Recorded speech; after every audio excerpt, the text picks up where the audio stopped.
Hello, Cubs fans, and welcome to a brand new edition of Cubs on Tap. We are at the Midseason show, and it's the whole crew here with me tonight.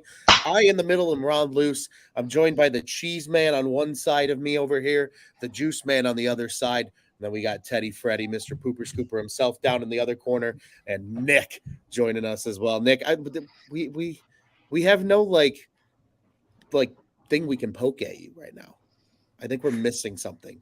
Like we need to be able to be like, hey, he's the cheese man, he's the juice man, he's the pooper scooper man.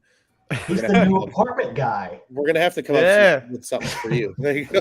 He's the apartment guy. I'm the apartment guy. Gentlemen, before we get too far off course to start the show, how are each of you guys doing? Good to see you guys, obviously, after the 4th of July holiday. How you guys all been? Good.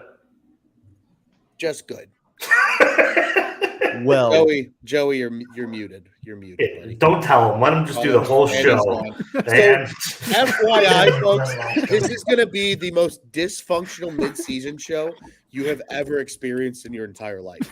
Joey is going to be popping in and out throughout. His internet is the only thing worse than his internet is Miles Mastrobuoni's war on the Cubs right now. It's bad. Okay, so please bear with us as you hear Joey just pop in and out randomly throughout the show here. But gentlemen, it's good to see all you guys. It's been too long. It's been way too long. Teddy, Freddie, Nick, gentlemen, we need to hear from you guys before Joey completely throws the show off the rails. Man, I'm good. July. Let me tell you guys something. It's July. This is the best month of the year. When July 1st hits the calendar, I know it's going to be everything's great. You've got July 4th, you've got the hot dog eating contest, you've got the freaking home run derby, you've got the All-Star game, you've got my birthday, you've got Sox Cubs later this year, you've got the 2023 National Sports Collectors Convention, you've got my birthday. Yeah, man. Yeah, I'm great. But yeah, man, I'm doing good. I was telling y'all before the show, I pressure washed my house this afternoon, so feeling pretty good. Good to see you guys, by the way. Cheers to that. Nick, how you doing? I'm doing good, guys. Glad to be back with a full crew. Talk about this crazy, wild first half of baseball with you knuckleheads. Absolutely. And congratulations to you, sir, on your new little humble abode. Congrats. You've been a busy man moving in. Joey, now that your internet's not screwed up, how are you, buddy? I mean, I don't know what other way would be better than to start the show on me dropping off right away. But I'm good. Real quick question for you guys, though. In a men's rec league, right? So a normal hard hit ball average exit velocity is 95 miles per hour. Men's rec league, what would you say a hard hit ball average exit velocity should be?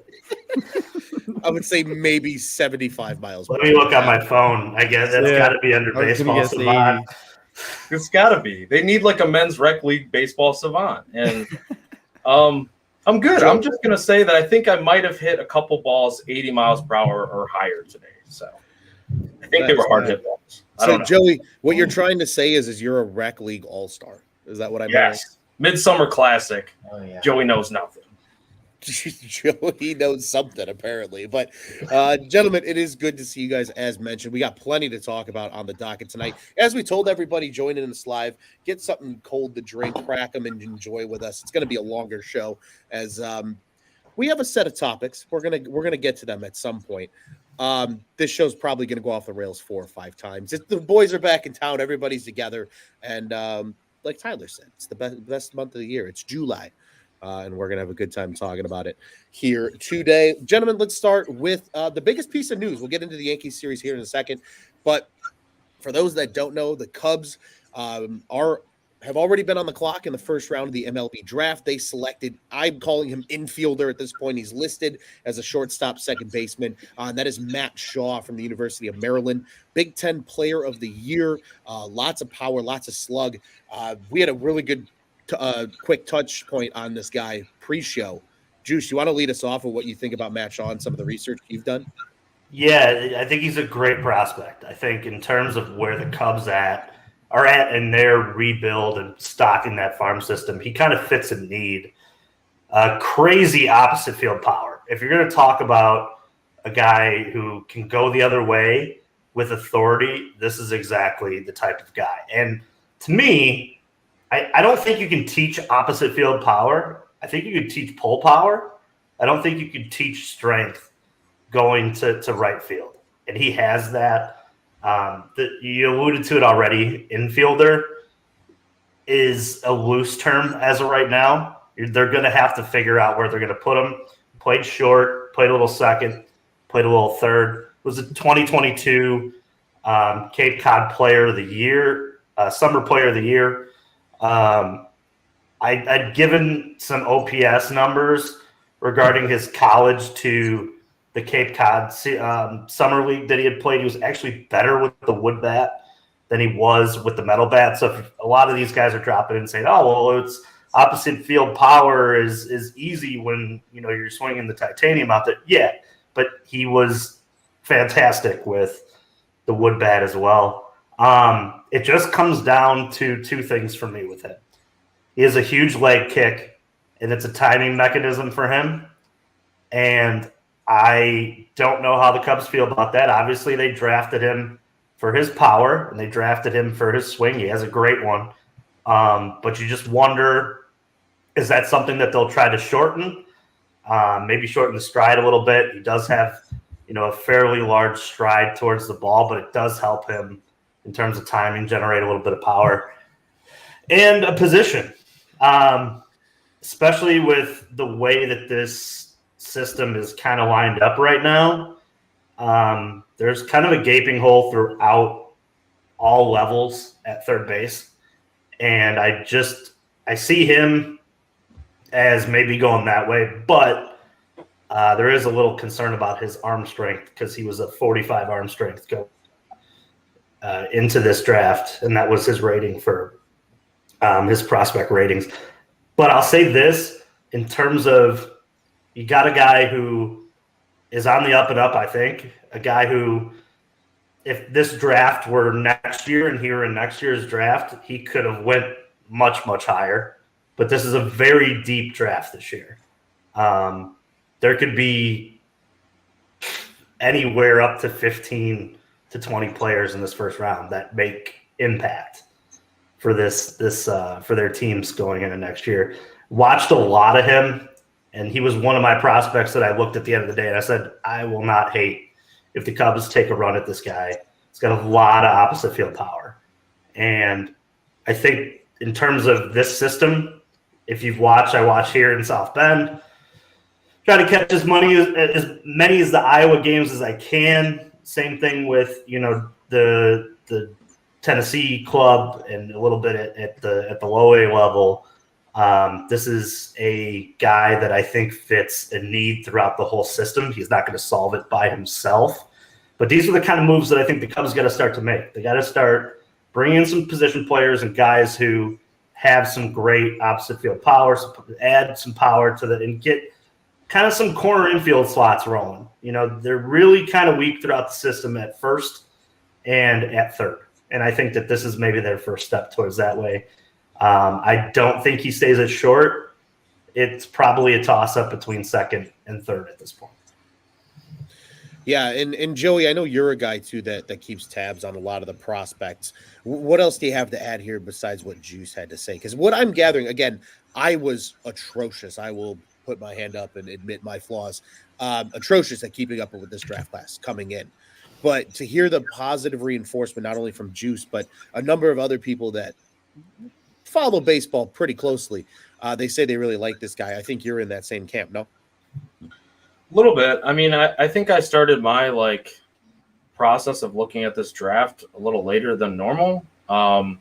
So I wouldn't say I'm expert draft analyst this year either. But what I will say is Juice made a lot of great points, and a lot of the points that I think needed to be made, especially when it comes to arm strength, being one of those main concerns. But I do think now that we're looking at kind of the way that this does play out, and like from what Juice said, second base or third base kind of sounds like the best spot right now for him, or like eventually where he might end up landing. I do agree with that. And I think, you look at a guy like Nick Madrigal, and he doesn't have the greatest arm strength, and he's able to kind of take on third base with no problem. I think from a glove standpoint, I really do like Shaw, his ability to at least field the ball, make the necessary plays. So if he can kind of, a lot of times you get those hard hit balls to third base too, and it kind of makes up for not having such a strong arm. You can kind of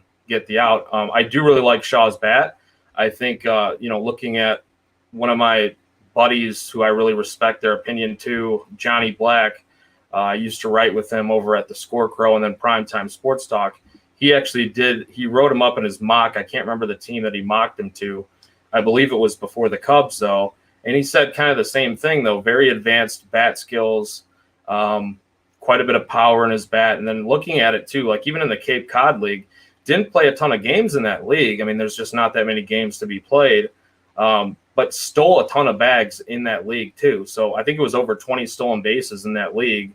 And so you're looking at a guy that could really fill out a lineup very nicely if he projects, or if he lives up to kind of the projection of an advanced bat, good power, good speed. That's pretty much exactly what you're looking for in a hitter. So defensively, I guess you just kind of figure it out with a guy like that. But there's no shortage of needs right now for the Cubs hitting wise. So if he's a guy that can kind of move a little bit quicker in the system, I love this pick. I mean, there were a couple other guys that I was interested in, like Arjun Namala and Kyle Teal, who went right after him for different reasons on those two, but really can't complain about the Shaw pick at all. Love what Juice was saying too. Yeah, and want to give the floor to you guys as well here. Tyler, Nick, anything else to add? I know these two went really deep into Shaw as a whole player. Any other kind of thoughts or opinions you want to add on to that? I'll be honest, I'm kind of in the same boat as you, Ron, as far as like the draft class, but I thought of just a couple of things that both Juice and Joey spoke on. I like the fact that he's a shortstop, tells me he's an athlete, tells me that if he has to go to second, has to go to third, has to go to center, left, right, wherever, probably won't be a hard transition. And power, love it. So just from a guy that hasn't really kept up with the draft class like both Juice and Joey and other people have, I like it. Absolutely. Nick? Yeah. I'm also in the same boat as you guys. I mean, I haven't kept up with the draft class too much, but Juice and Joey made some great points there. I think that the direction that they're moving in is the right direction, because we definitely lack power to get a bat like that. Like you mentioned, Joey, someone that can move through the system maybe a little bit quicker. It is an exciting thing, and I think you do piece it together defensively. Weak arm. You can put him at second if need be eventually, but second and third toss up. I think it's a good pick.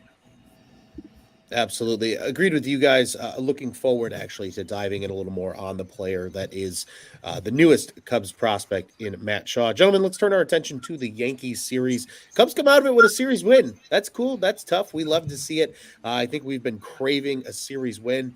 This was a perfect time to get it coming into the All-Star break now. Friday was a win. By far the definition and number one headline of that game. Jamison Tyone looked like a pitcher worth $17 million a year. 8 innings of shutout ball. Incredible against his former team on Friday. The Cubs sputtered a little bit on Saturday, falling 6-3 to the Yanks. But then today, a come-from-behind victory, a 7-4 win for the Cubbies. They are 42-47 at the break and third in the NL Central. Seiya Suzuki had a nice day today, as well as Yan Gomes off the bench for the Cubs in that win here on Sunday. Guys, we'll keep it abbreviated because we've got a lot to touch on, and I think we all want to kind of turn our attentions to a little more of the analytical and not just recapping this series, but we'll touch on it anyway. Juice, I mean, what do you think about what Tyone accomplished on Friday evening? Yeah, it kind of seemed like he was getting closer and closer with each start to kind of putting it all together. Sometimes these guys, when they sign a deal like this, it takes a certain amount of time for them to get acclimated with a new home ballpark. And maybe for Jameson, that was just comfortability for him. Going back to New York, place where he had some success as early as last year, and maybe that is exactly what he kind of needed. I thought too, it was to kind of be the last start before the break and kind of go into the break with some positive thoughts in terms of hey, I had maybe a terrible start to my career here in Wrigley, but now I think I have my feet underneath me. I can get a little bit of rest and I can take this momentum into the next half of the season and show them why I was paid this much. And two, I think we sell short on these guys are human. It's tough to get into a new city and a new routine, a new group of teammates, new set of signs, new catcher. I don't want to say that all why he's been bad. It's not. He's had some control issues. He's had some sequencing issues. He's had some problems too with leaving the ball over the plate with his fastball. I think that's the best version we've seen of him so far, and what a perfect time for him to have it, because I do believe in success after the break could be given to him based on the fact that he comes in and carry it in. And we've looked at the schedule going for the next couple of weeks. It's very gettable. Not a lot of potent offenses where you look and you say, yeah, you got to worry about this lineup and this lineup. It's an opportunity for him to get a little run. So I thought it was nice to see him come out and have a nice game. It surely was. And Nick, one of the other overarching things I think that went maybe a little under the radar in this series was the heat recently of a guy named Cody Bellinger. Has been really, really good. 298 average after today's game, a really pretty 846, I believe is where his OPS stands. Yes, that is correct. He has been spectacular. He looks like his old self. He seems healthy again, obviously back out in center field now on a daily basis. How important is it for Cody Bellinger to get hot and potentially fulfill Scott's comment and thought here, saying the Cubs are buyers, and anybody that doesn't think that doesn't know how to pronounce bocce ball. What do you think in the sense of I think they're Bellinger? buyers, so I know how to pronounce bocce is what he's saying. No, it's bocce. We'll get to this at the end of the show for all those that know the heated debate. But Nick, how important is it for Bellinger to make this team buyers the way he's been hitting? Can he get hot enough to potentially carry this team when they absolutely could use him right now? Yeah, he's a guy that right now he's looking like his former self. It's really exciting, but he came back from that injury and he really hasn't missed a beat since. Something that I really liked with him is his plate appearances. He's just, if he gets the pitch that he's waiting for, he just hits the hell out of that thing. And he's looking great up there. But like you said, if he can get hot enough to where he used to be his former self, he's able to actually carry a team. So I think it's definitely possible, and it's going to be crucial to flip from seller to buyer for him to continue to do what he's doing. But we were talking last show about how horribly sad it would be to lose Bellinger, and I'm still on that train. I want to see him in Cubby Blue for a long time, and if he's stays like this, then we're the team that gave him the shot to get back to his former self. And guys don't forget those things. He was struggling before, and this city might have put a shot in his arm of just, invigoration and energy. And he looks like a different player out there. Looks like his former self. So like you said, I think it's very possible he can carry this team.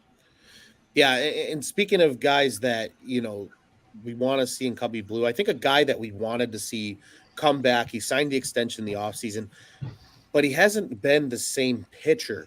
And we've seen more of that in the series on Saturday, Tyler, with Drew Smyly struggling again. And he's got a pattern going.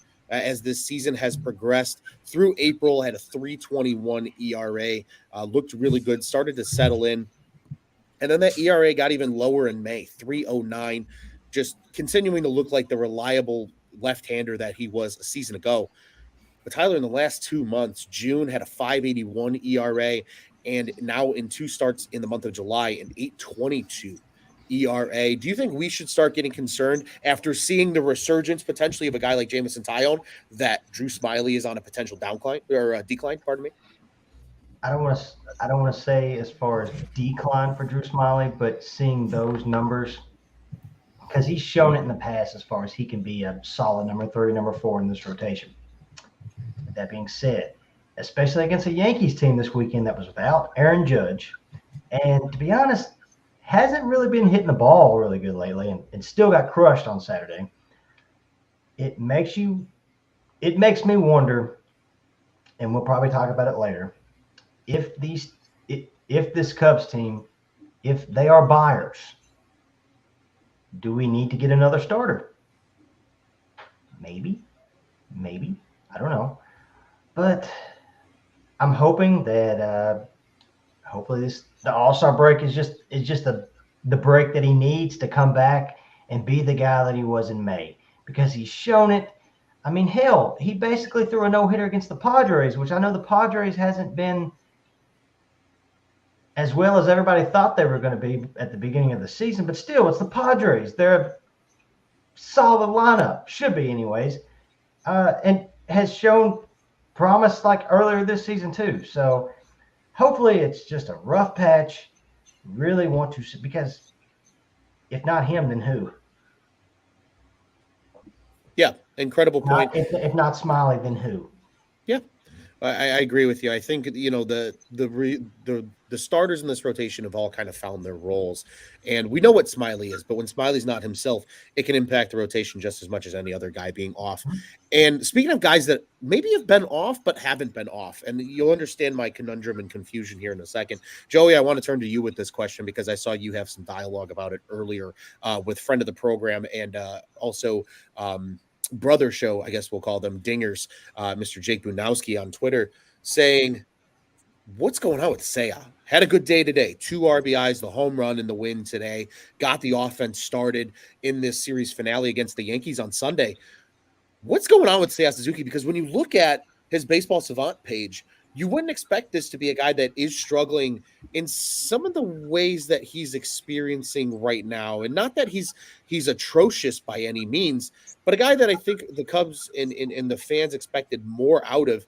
Been really cold lately is Seiya Suzuki. 221, 289, 310 in his last 30 games, but his last 7 games, 391, 423, 609, and that gets him right now for the course of the season at a 259 and a 747 OPS. Do you think Seiya Suzuki's getting hot again, or what is the conundrum right now that makes Seiya Suzuki's numbers look so bad on paper while the underlying stats and his Savant page looks quite good? I'm going to say something that's like half serious but halfway a joke. The umpires hate Seiya Suzuki. They hate him. Yeah. They hate him. It's every single game, it feels like. There are multiple pitches, not even just one. It's multiple pitches that get called strikes outside of the zone. And you hate to tell a guy to be more aggressive when he has a good eye at the plate. Like, I don't want him to get into bad habits. I really don't. And at some point, though, like Ross has been wanting this, he's been mentioning he needs to get a little bit more aggressive. He needs to maybe get out in front of the ball a little bit more. Kind of seems like he's beating the ball on the ground a little bit too much because the hard hits are coming. They're going right at guys right now.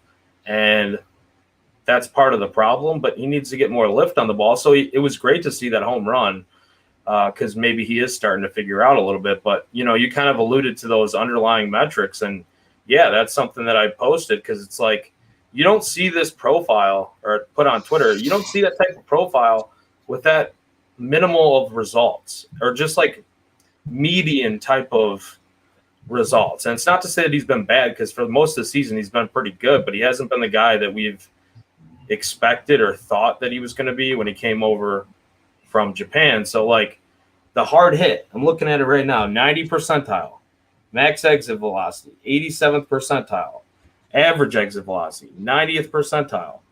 He doesn't whiff much. He doesn't chase at all, 95th percentile. The sprint speed's good. So if he hits the ball at a decent spot, he's probably getting second base, or he's beating out an infield single, but he's hitting it too hard at guys, so he's not beating out infield singles. It's tough right now, man. Like, I don't know what to make of his whole situation. I just think it's encouraging to see the kind of snap out of it here with Seiya. The launch angle, though, they've mentioned it on broadcast. He just has to get the ball in the air, and I truly believe that that's pretty much what it's going to take for him to snap out of it and start hitting for more power. But this team is not as talented as people maybe even thought if you're not getting that slug from Seiya Suzuki, because that's certainly what you need. If not, you're going to need a ton of extra base hits. So I don't know. That's about all I got on the matter, because it's really puzzling. Sometimes it makes you want to run through a wall. How many times can you hit a ball hard at a guy and not get rewarded for it? So really encouraging to see him get rewarded recently. Absolutely, and you hope that those numbers over the last 7 games, that 391 with that 607 slug, continue. Maybe he was, dealing still with some of the oblique, kind of catching back up to him. Who knows? Hopefully he's healthy again, and we start to see that translate in some more of that slugging that the Cubs absolutely need. I think a final thought from this series, guys, Kyle Hendricks, another topic worth briefly mentioning. Interesting start. Obviously, not credited for the win or loss, and no decision for Kyle. 5 2/3, gave up 10 hits, which is a little high for him normally, 4 earned runs, but he didn't walk anybody. 5 Ks and 2 homers really was a lot of the damage. Maybe you just hope that some of it for Kyle is a little bit of fatigue coming back. He's thrown deep into a lot of games. Maybe it's some of that, but I'm not too worried about a guy like Kyle Hendricks. And maybe the ball was just carrying. It's hot summer, Yankee Stadium. I don't know how the ball plays for guys like Hendricks who throw not as hard. Maybe it was just one of those games. But again, Kyle Hendricks gave this team a chance to win today, and they took advantage of it on the offensive side, putting up 7 runs. Guys, that covers just about it for our Yankees recap, because we want to get into some of the meat and potatoes of this episode. Scott's got a quick thought for us here before we move on. He says, I think it's supposed to be Manfred, but Manners, getting booed during the draft gives me hope that Theo will be the next commissioner sooner rather than later. One would hope, but we shall see. He's close. He's in that front office. Maybe something will come from that. Gentlemen, let's start to dive into some of the fun things here. The first piece of this is going to be mid-season grades. We're not going to do everybody. We're going to do some of the big players. We're going to do some of the notable additions, some of those kind of guys we're going to talk about here, and we're just going to kind of sling it around the yard because Tyler's also got something that he wants to show us in regards to this. Once we get through some of these mid-season grades, we're going to move on to some of the award winners at the halfway point here before finishing up with some second half looking, discussion topics per se right here with us here. Comes on tap, and then that'll eventually get us out of here probably over the hour mark. So student, get comfy, get yourself a drink. We're just getting started here. Let's dive in, boys. Mid-season reports and hashtag crack 'em, gentlemen. Let's start with a guy that I think coming into the season was getting severely slept on, and he's possibly going to start the MLB All-Star game. He's at least in the conversation for it. He's got a case for it. He's a friend of the program. Guys, Justin Steele has been pretty sensational so far this year. Again, I want to sling it around the yard, get a little discussion from each and every one of you guys, and a grade of what you think our friend Justin Steele has done. Tyler, would like to start with you, though, because I know you got something to show us that you brought with you today's show. First of all, like you said earlier, parents of all you Cubs players, I know you're listening. Damn it, of course, my damn mic would go out. Can y'all hear me? Yeah, we can hear you. Okay, yeah. Screw it. Parents, midterm reports are being sent home by us. So be checking your mailboxes because they are coming home to every single one of you. We might even bring up David Ross and Carter Hawkins. Don't even think that I know you're the general manager, but I tell you what, everybody wants to talk about Jed Hoyer. You're in this too, buddy. You're in this too. I know you're listening. So they're coming home to everybody. So be on the lookout for that. And like you said, first off, yes, Justin Steele. I'm not going to say I told you so. I'm not going to say that, but I told you so. I told you so back in February, way back then. And while we're on the topic, yes, I'm looking at a sweet-ass 97 Diamond Justin Steele rated card on MLB The Show. By the way, on the side of San Diego Studios, if you're watching, your midseason report is coming home too. You have failed on his live series card. The fact that the gold Steele is bullshit. But anyways, Diamond card, All-Star card, should start in the game. I'm sorry if my volume is super loud. But congratulations, friend of the program, Justin Steele. And with that being said, sir, your parents are going to get a nice A+. Well done, sir. What's that fucking drawing? Put that on the refrigerator. Tell grandma, grandpa, anybody you want, congratulations, Justin Steele. Just in balls of steel. Well done. Well done. That looks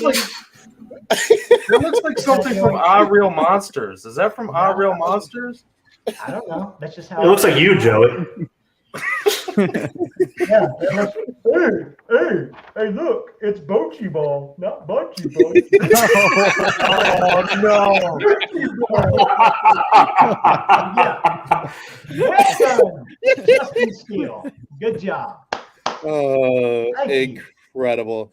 Tyler, I'm just going to, forever in my life, anytime I need something to be turned into a promotion, I'm just going to task you with that because you are just an absolute legend at it. We'll just, again, continue firing around the horn here. Joey, midseason report grade for Mr. Justin Steele.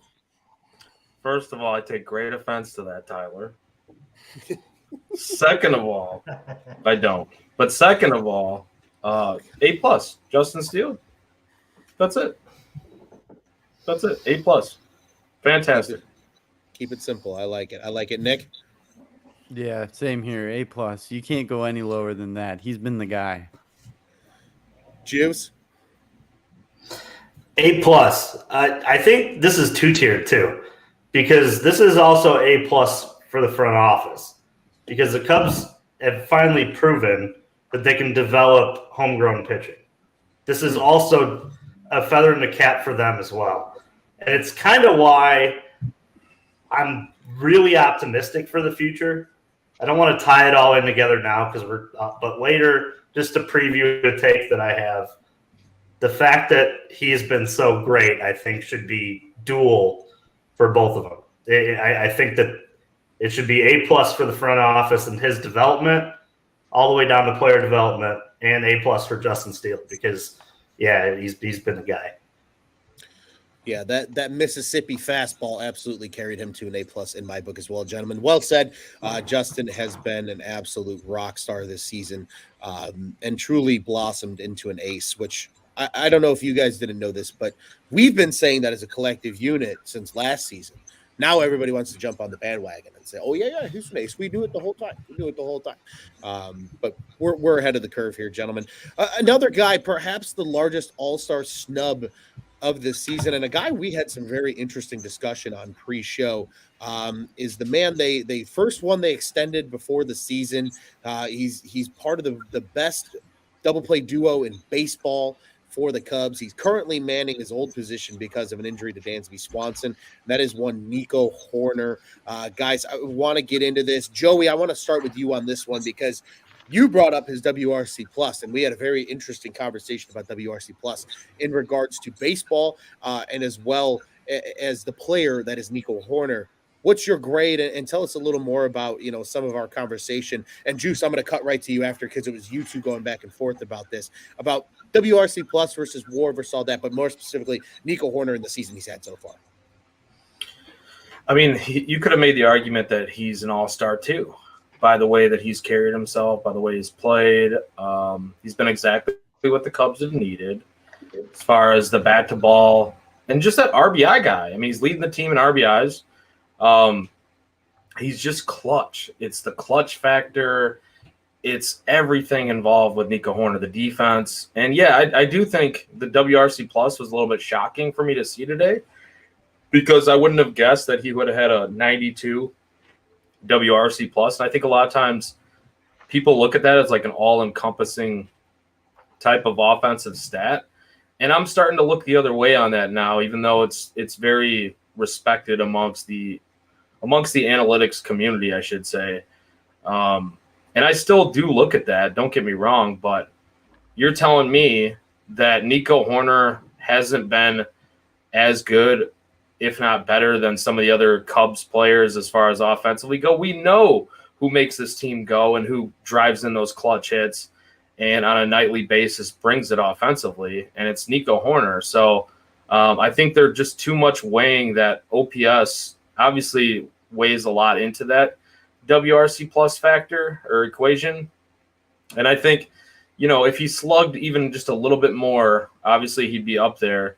He doesn't do that, but what he does do is he doesn't strike out. He's always that guy that puts the bat on the ball, and most of the time it's going for a hit, or if not a double, single, double, whatever. And I just think it's kind of a little bit like they're super underrating what Nico Horner has done, not only at the plate, but even in the field, because we've sat on the show and said, yeah, he could be an all-star this season. And to me, I really think he needs a little bit more credit there with the bat, because, it's just frustrating to see. Like, I don't think, like, if you look at around baseball, everybody's just going to look at the WRC plus and say, that guy's not good. Like, this guy is freaking good. So that's pretty much my whole argument with Nico Horner. I guess for a grade standpoint, I'd probably give him without the slug, I would give him an A, but that's not the type of player that he is. So he's done everything you've asked him to do. I think it's an A plus, even though he's technically a below average hitter from WRC plus. So Yeah, and Juice, you were talking with Joey about WRC plus versus WAR. Nico's WRC plus being 92. But talk to us about a little bit of that philosophy that you were discussing when it comes to a guy like Nico Horner, and again, why you think also that Nico Horner is more valuable than what his WRC plus says. I just think too, like when you're evaluating players, going by just one stat is just unfair, because if you're going to look at the whole player that Nico Horner is, he steals spaces. He's a guy who can, win you games with his defense. At the end of the day, I don't think that he's the type of guy you look at with WRC plus. I know we would love to sit here and say, like, yeah, I want all my guys at like 130, 120 WRC plus. But let's be honest here, like, they're not all going to be that. And when you create a baseball team, it's not all power guys. It's guys who can contribute in different ways, who can, between defensively and, stealing bags, like, he's so much more valuable than that number.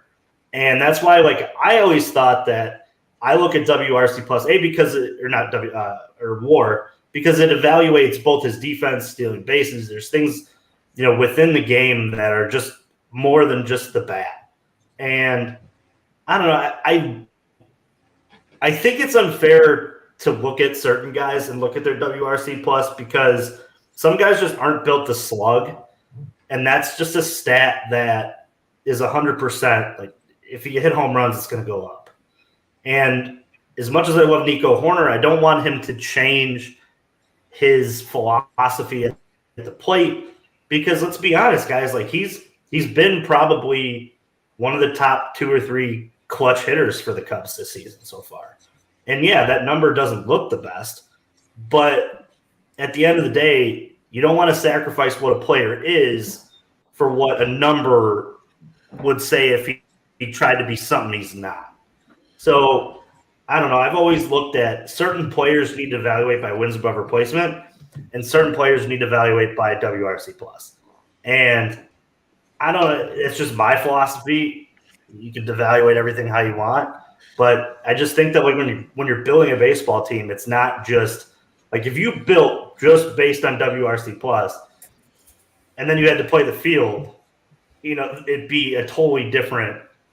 It'd be a jungle of guys that you just can't sit and say like, yeah, like this is great here. It's there's more to baseball than just the bat, and that's why I think it's a flawed stat. That's why I've always taken WAR over WRC plus, because there are more ways to win a baseball game other than just with the stick. And Nico Horner does that, time in and time out. I mean, he comes to play, plays a bunch of different positions.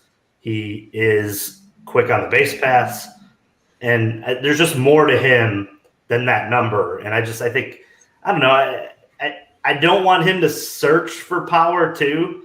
Some of these guys, like, they try to get him like in the weight room and try to do all this. I think Nico Horner is a great player the way he is. I think the Cubs need to, find WRC plus and create more power within their lineup at different positions.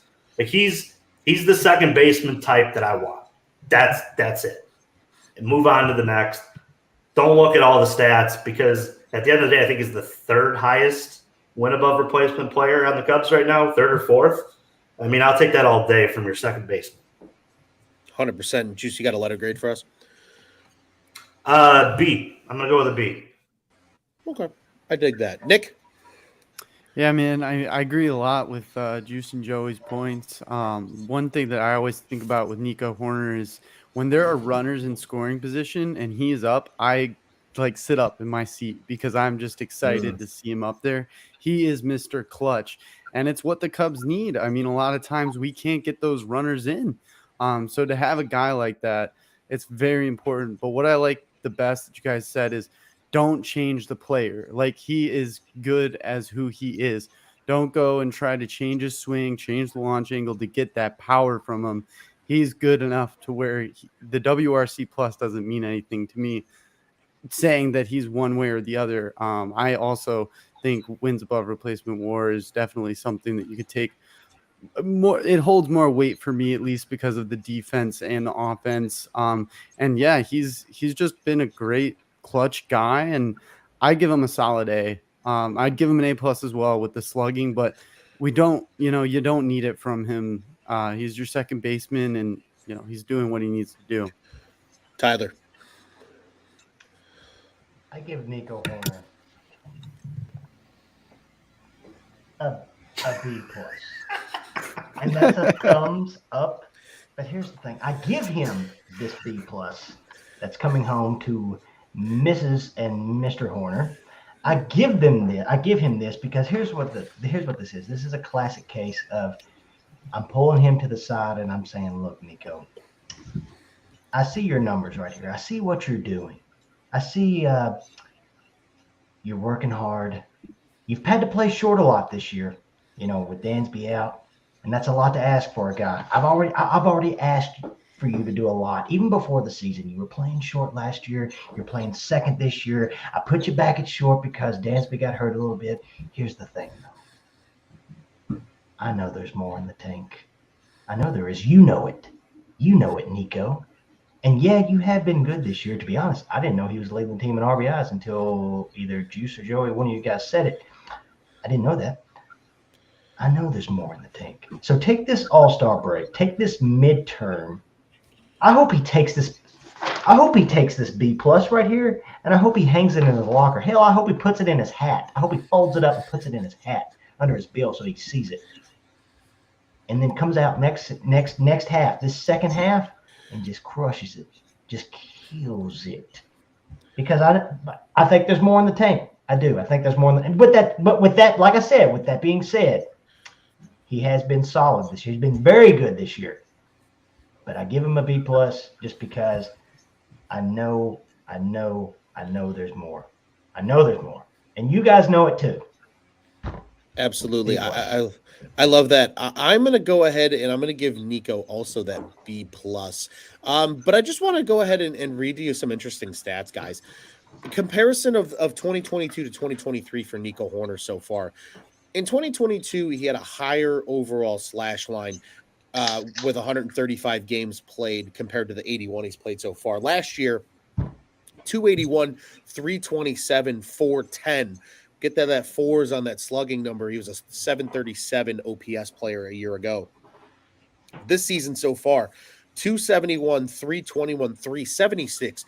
Good for a 697 OPS player so far. But listen to this. Again, 135 games compared to 81 games. In 2022, he had 22 total doubles. So far in just 81 games this season, 15. Last year, he had 5 triples for this Cubs team in 135 games. In 81 games, 3 already. In those 135 games a year ago, 10 homers. He's already got 5 this season, gents. Last season, he had 55 RBI in 135 games. He's already got 45 through 81. He only had 28 walks last season, has 21 so far this season. Strikeout numbers are a little higher, 44 through 81 compared to just 57 and 135 a year ago. He's already got his 20 stolen bags matched that he had last season, and he's only been caught stealing one more time. I think it completely shows to that you guys are on. I think there is more in the tank from a guy like Nico Hoerner. I think he can be a little more consistent from a slugging perspective.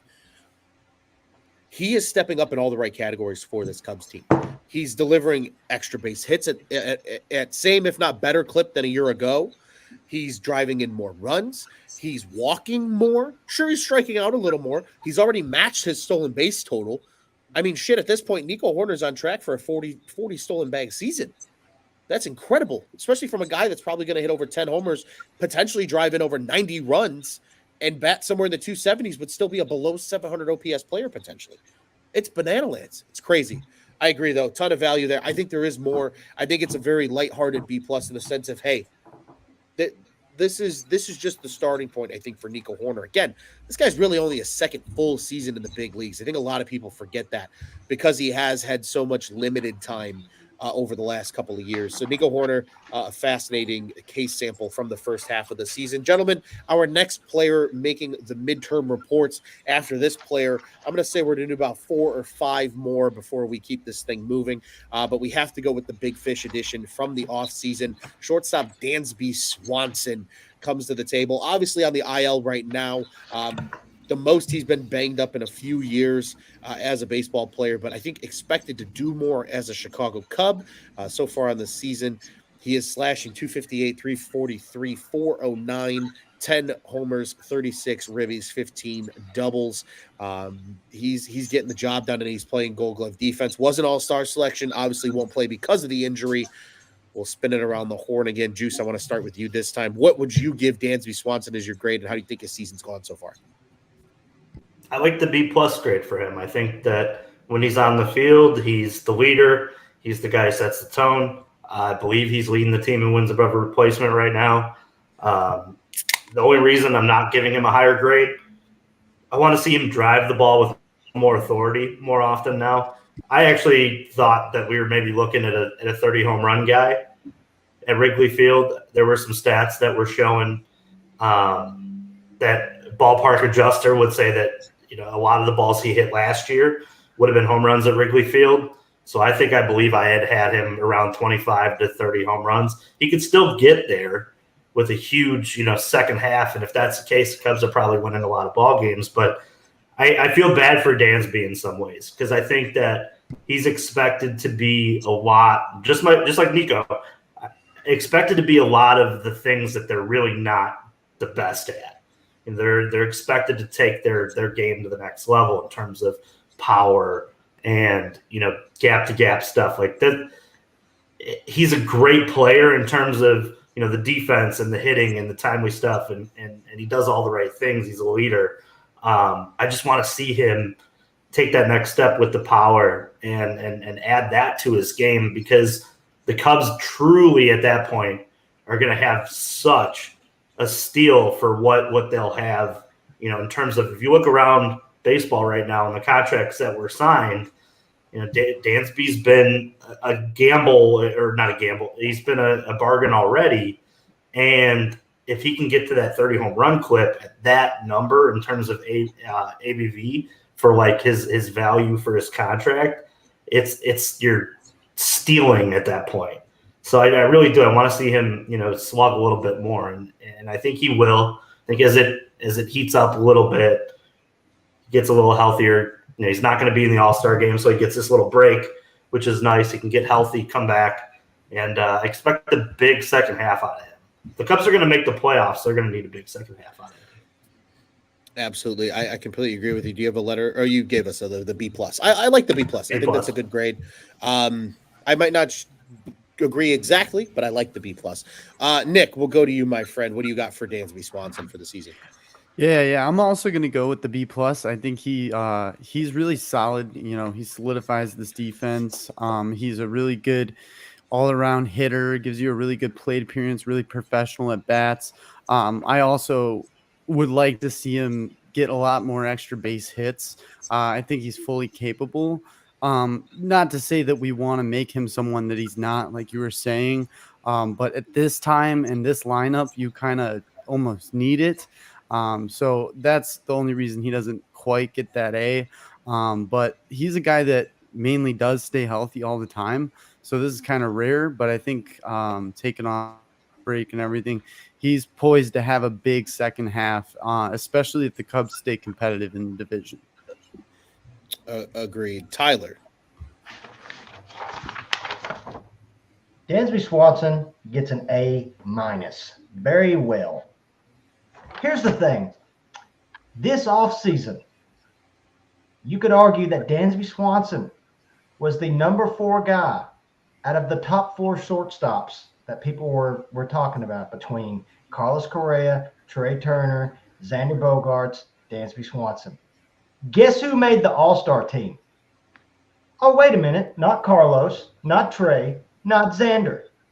Dansby did.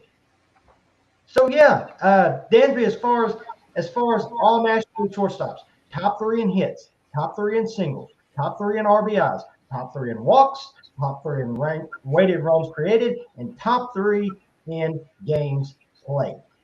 Well done, Dansby. You got 10 home runs. Give me 20 though. Give me 20. Don't get too comfortable with the A minus, but well done. Because I'll be honest, he's had a history before this season of starting off very, very slow. Everybody said that. This season, nice first couple of months of the year. Which I guess you could possibly argue maybe that's why his average is what it is right now. Maybe that's why his numbers are what they are now, because he was like ridiculously hot in April or May. But whatever. The dude made the All-Star team. Say whatever you want about the shortstops in the National League. He came over after, winning the World Series and all that, and everybody probably thought, well, there's a ton of pressure. Who knows? Maybe there is a lot of pressure coming over to Chicago after winning the World Series and being like, hey, we need you to be the guy. And so far,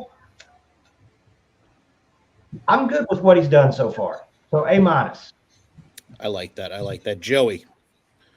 Yeah, I agree with Tyler. I think it's an A minus for me, and I think it's a lot to do with what he said.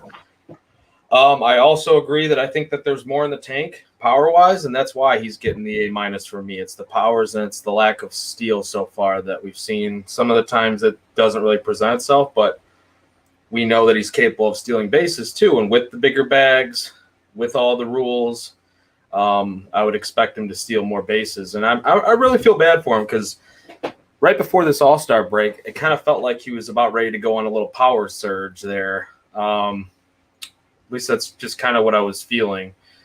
And, we didn't quite get to see it because now he's on the injuries list before, which makes total sense. You get the guy some rest going into the break.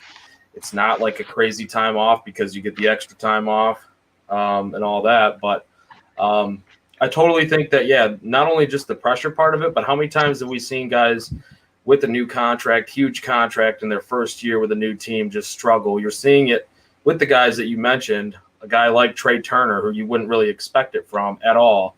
And I still think he's going to pay off major dividends for the Phillies.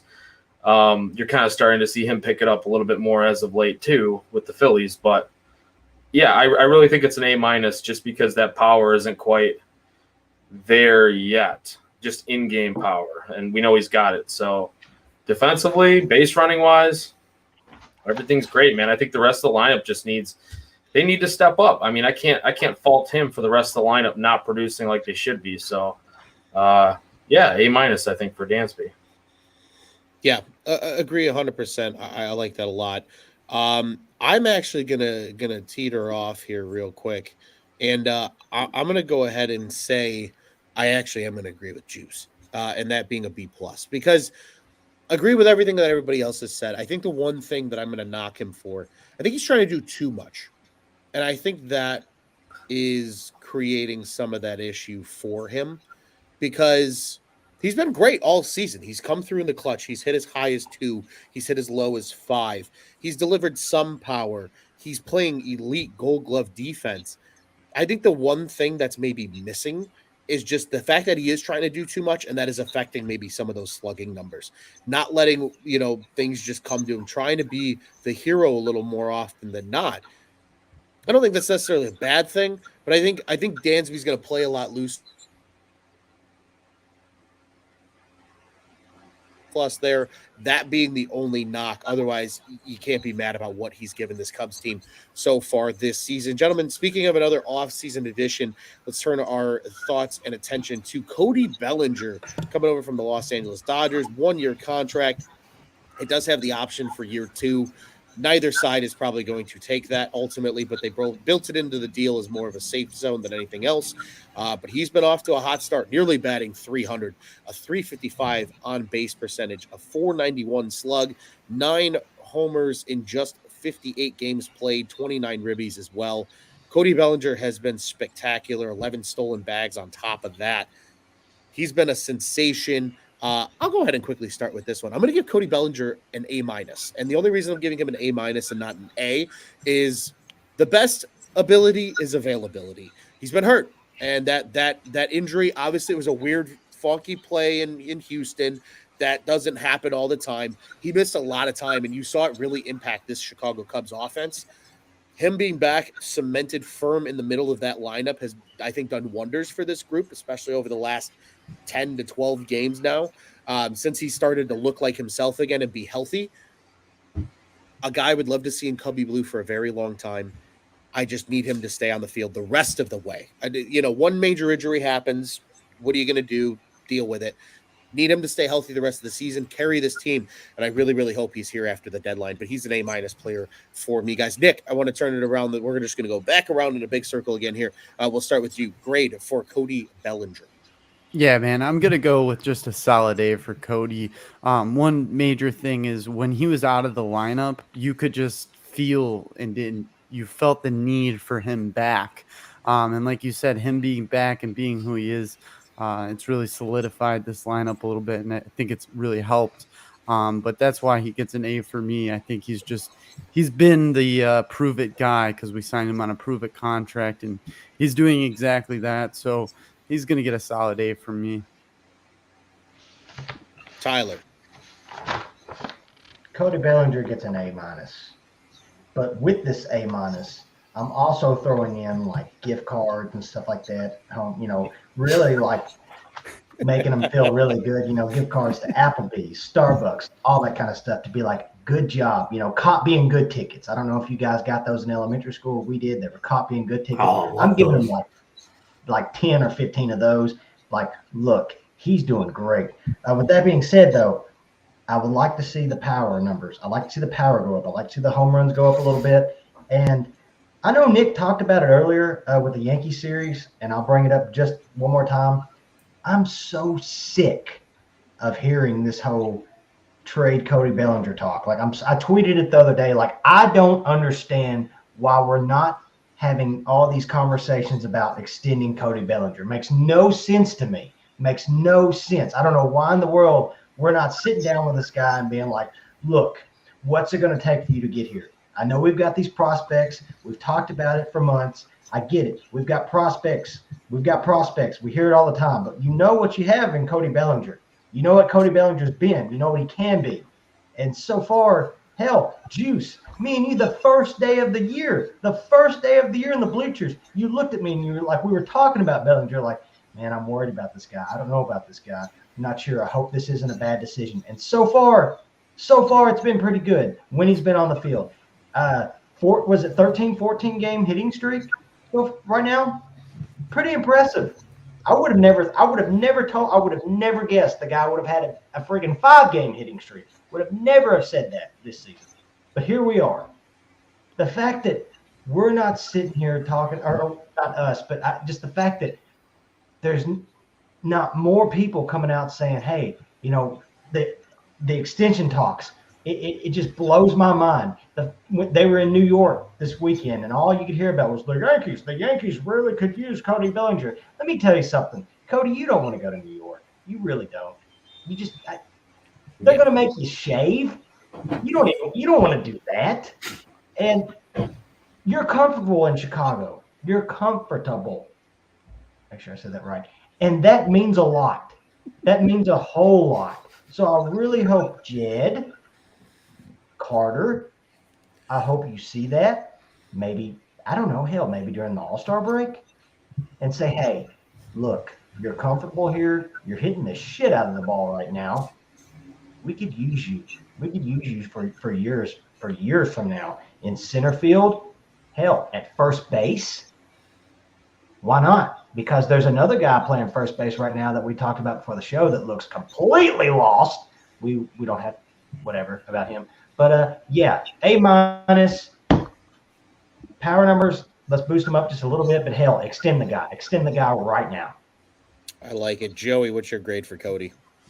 A-. I'll agree with Tyler.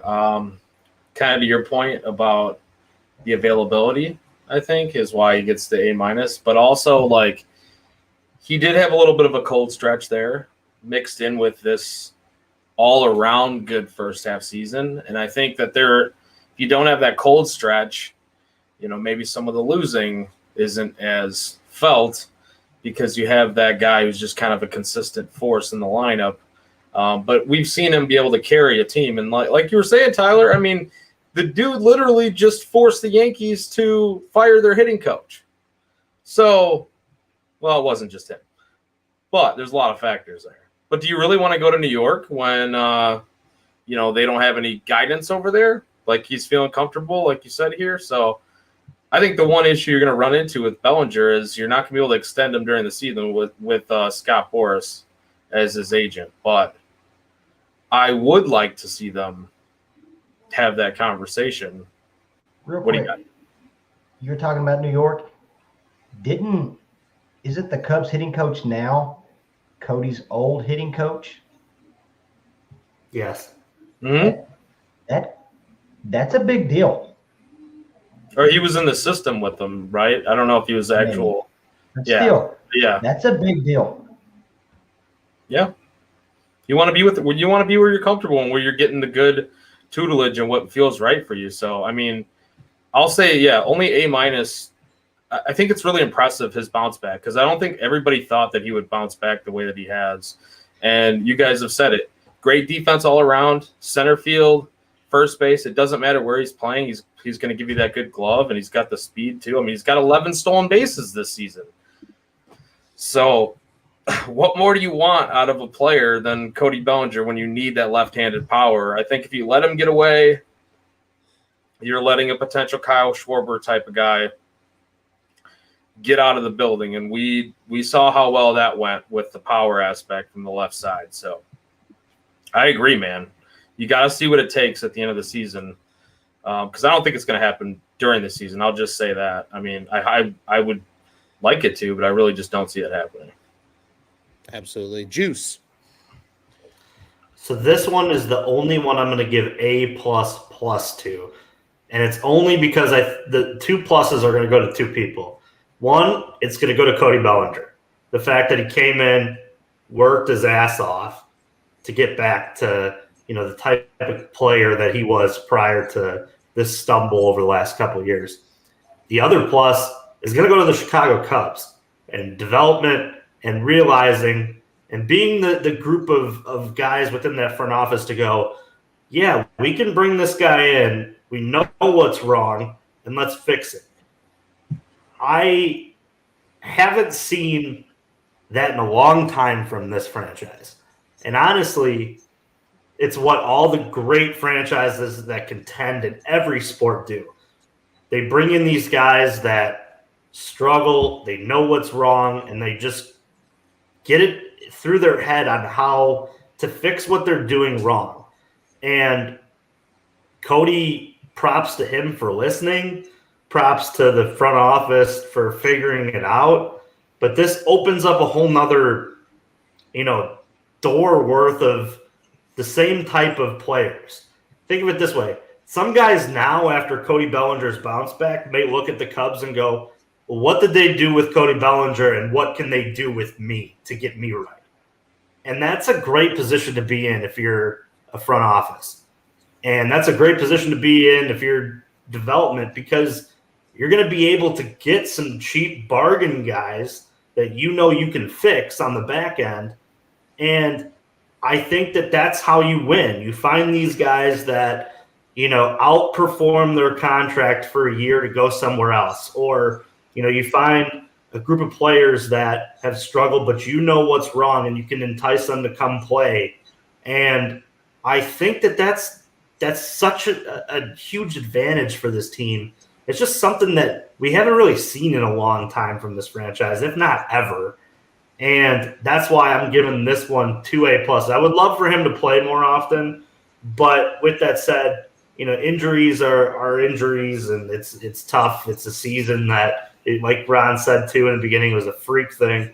But both the pluses are going to go to him, and they're going to go to the Chicago Cubs front office and player development and the hitting coaches that helped him out, because they knew they brought this guy in. They got him, within the hitting lab, as they like to call it, and they fixed it. And look, they're reaping the benefits now. They're either going to trade him for a guy that they can fit, within their system to take that next step to contending, or you're going to get to the end of this season, and who knows, maybe you don't believe in Matt Mervis as much as you did. We talked about it earlier in terms of the corner infield spots. There's a huge, gap in terms of the farm system.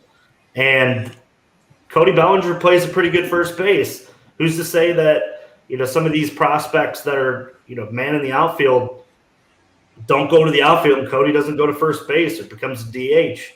That's a spot that's tough to find. And I give both those guys props. Both pluses go to Cody and then the front office and the whole group to fix it. And, his swing and getting him in the system and really letting him shine. Absolutely. And guys, we got about 6 more names that I want to touch on, because I think these are probably some of the more fascinating guys, or the guys that people talk about the most for the Cubs. But the next guy, I think, is somebody that everybody's a little puzzled by. He got paid. He got his 3-year extension just as Nico Horner did coming into the season. His numbers aren't quite up to par, but he's been driving in a lot of runs. He's been taking his walks. Already has more walks this season in half the games than he did all of last year. Power numbers are on pace. The doubles, not so much, but the RBIs certainly are. And that is Ian Happ this season. Guys, I want to start with Tyler, and we'll go around the ring here in order. What grade do you give the Cubs Gold Glover and prior season All-Star Ian Happ so far this season? I'm giving Ian Happ, because, look, he was an all-star last year. I'm giving him a C. And, honestly, he's been in this funk. I don't like him in the 3-hole.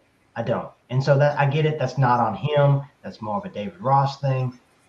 I don't like him in the 3-0. We talked about it before. He's in a solid lineup, in a world, a playoff contending lineup. He's maybe a 5-6 guy. Maybe in the 5-6 hole in a lineup like that works. But yeah, I'm giving him a C. I like it. Joey. I kind of struggle with this one because I hear where Tyler's coming from. I think for me, it's between a C+ and a B-. I'll just kind of, I guess I'll go middle from Tyler from what I'm thinking with a C+, because I do think it's been somewhat subpar or just like adequate. It's just passing grade for me and Happ, but we have seen him like with the throw out at home to end the game. Like we've seen some great defense lately. He's starting to pick it together. So that's really quickly starting to become a B+ as of late. even though he did kind of go through a little bit of a funk. That's one of the guys, though, even with the on base being really good, and he's driving in some runs and hitting doubles and whatnot. That's a guy you need to hit a little bit more power. We could say that about almost anyone in this lineup. But with Ian Happ, it's a guy that you did think had that potential of a 30 home run type of guy, 25 to 30. We said there was multiple guys that could probably, if they're hitting their peak, it's 25 to 30 home runs. I'm sorry, 7 home runs ain't going to fucking cut it from Ian Happ. It's just not. And like Tyler was saying, from a 3-hitter, you're an adequate, it's a passing grade with the C+, I think. A little bit above average, but just not quite. Quick, Joe. Let me ask you a question, Joey, real quick. Is 2022, is that the best version of Ian Happ we're going to see? Yes or no? That's a spicy yes. From an all-around standpoint, I think he could hit for more power, though, than even what he did last year. I will say yes, though, overall. Okay. Juice. Up until last week with the Brewers series, it was a C- for me. I bumped them up to a C+. Just in case, just in terms of winning that series or tying that series, splitting my bet on that. But if they would have dropped 3 or 4, we're definitely talking about selling here. But yeah, everything that you guys said, he's got to hit for more power. He's got to be a little better. But he's been the all-star Gold Glover out there, that we see day in and day out. It's a tougher left field to play. But yeah, he's got to slug more, especially with the contract that he's at now. He's got to hit for more power. I think he knows it too, though. Yeah, that's a juicy question about, pun intended, about the whole Ian Happ. If that's the best, if that's the best Ian Happ that we got, I don't know. I hope not, because that's going to look like a pretty sad contract if that's the case. I know it's really friendly, but for that amount of money, you got to slug, man, especially in the middle of the order. Yeah, 100%. I'm going to go ahead and I'm going to also give Ian Happ, I'm going to give him a B-. I think there is a lot to be desired from the slugging, just from what's expected of him. But kind of what you guys said, I think he benefits from some additional power and protection in front of him in this lineup. I don't think he's gotten that from everybody so far. I don't think he's gotten that from Nico, because Nico's kind of the Nico we go guy. I don't think we've gotten that from Dansby, because I think Dansby's the same kind of player that benefits from a little bit of protection. I think that's why the idea of, and Scott's going to like this one, the idea of a Shohei Ohtani is so fascinating for this Cubs team, because they have so many of these guys that you put one really respected hitter, and even if it becomes a Seiya Suzuki or somebody that's already here, that one really respected hitter in front of them or around them in the lineup, it probably gives them very different looking at bats. And I think that's the case with Ian Happ.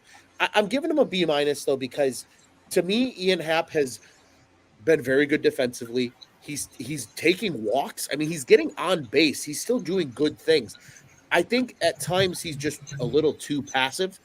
And I think that's where, in my opinion, the biggest criticism comes in. Is I think he'd be a little more aggressive at the plate. And I think if he was, we would start to see some of that slugging come back. I think he tries to get too fine and take too many pitches sometimes, because he does feel that comfortable with what the strike zone is. But I think when he gets the opportunity to take something that he likes, I think he should be able to be aggressive, tee off on it a little bit more, and say, you know what, I can have an at-bat once per game where I say F my approach and just go for a pitch that I think I like and see what happens. Because I think more often than not, he's going to run into one that he does like. Nick, what are your thoughts here with Ian Happ? Oh, wait, can I add something real fast, Ron? Yeah, please do. Talking about the slug, right? That's obviously a big key note that we're hitting on here with Happ, because I don't want people to think that we were saying that he's had a bad season. Like, we were talking about WRC plus earlier. He's 14% above league average, 114 WRC plus. Again, doesn't mean everything, but technically having a good season because of the on base. But you look at the slugging, right? It's only 10 points off from a guy comparatively to Nico Horner. 10 points off. Ian Happ and Nico Horner should not be 10 points apart in slugging. That's what we're getting at. Yeah, that's a problem. Yeah, agreed. Nick?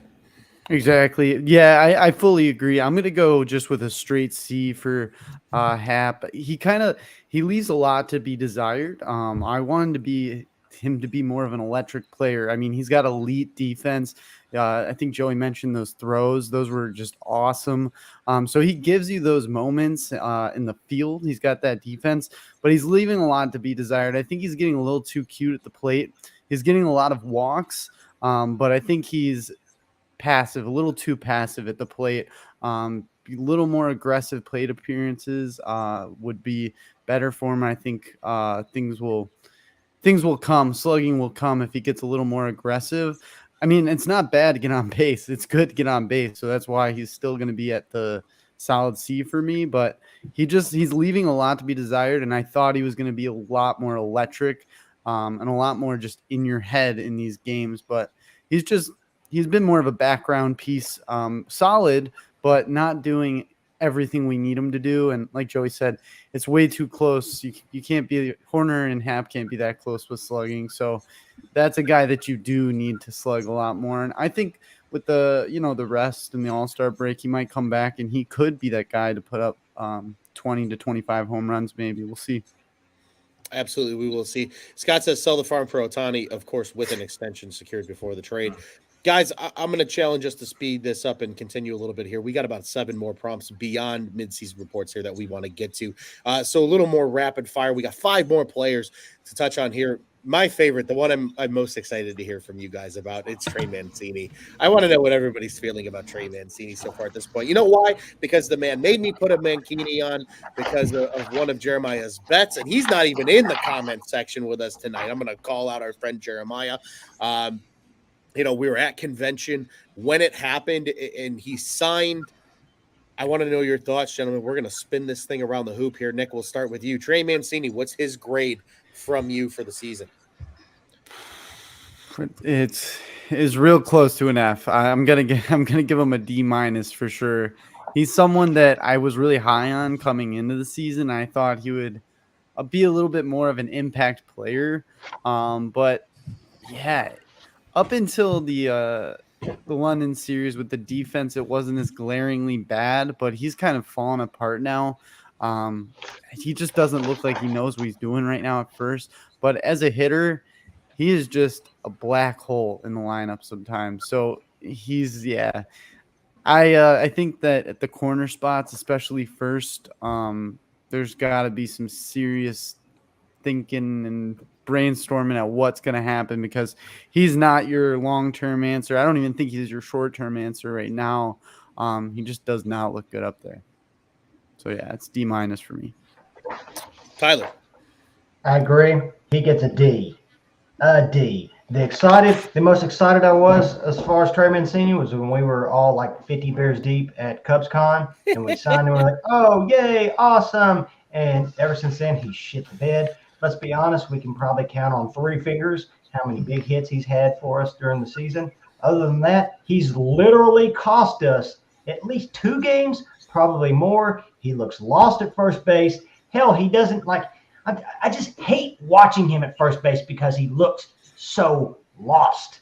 Like a guy that normally he's a typical DH that has DH'd his whole life, even though, I know he played outfield for the Orioles a little bit here and there, but he's DH his whole life, and then just said, hey, we'll throw him at first base, and it shows he can't play first base. Hell, he doesn't even have any wrist guards or nothing. He doesn't even have an undershirt on or anything like that. He just looks lost and out of place. D.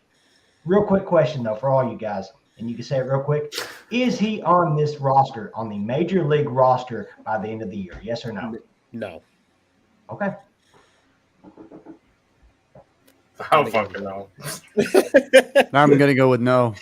Joey, we need a grade from you here, buddy. Are we going on the public school grading scale or on the private school grading scale? Whatever you're feeling, brother.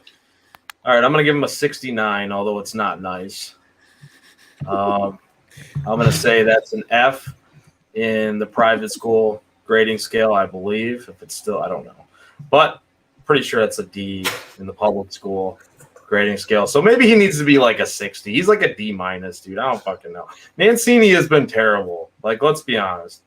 he's been awful. Sometimes some clutch hits every once in a while. The defense, we're done talking about it. I'm sorry. Rapid fire. Rapid fire. Juice. It's an F. He doesn't play defense, and he was brought in to hit home runs. I'm going to name you 3 players with only 1 less home run than him: Matt Mervis, Mike Tauchman, and Nelson Velasquez. All 3 have had very limited time with the Cubs. It's an F.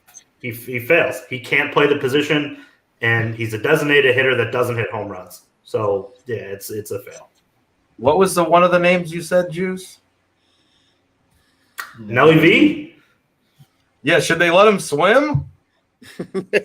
Always. Do you know? No, okay, remember they got to keep him at AAA for like forever. That's the rule, I thought. You know, he's got the highest WRC plus on the team in 50 some at bats, but you hit the nail on the head there because that's where I was. Got to keep him at AAA. Yeah, that's bullshit. Laz says a D. Blake will do it. Says F. He sucks. I'm gonna also agree. I'm gonna give him a D minus. He looks lost. I agree. I think that's such a good way to put it. We're going to turn this spin on a little bit of a positive note there, here, boys. We're going to get back. We started the show off with our friend of the program, Justin Steele. We're going to go to his running mate here in the rotation with his number 0, Marcus Stroman, a guy that probably could have started the All-Star game. He's not going to pitch. He's going to elect for the rest. Was still an all-star nonetheless. He has been absolutely sensational, the workhorse, a true ace for this Cubs team this season.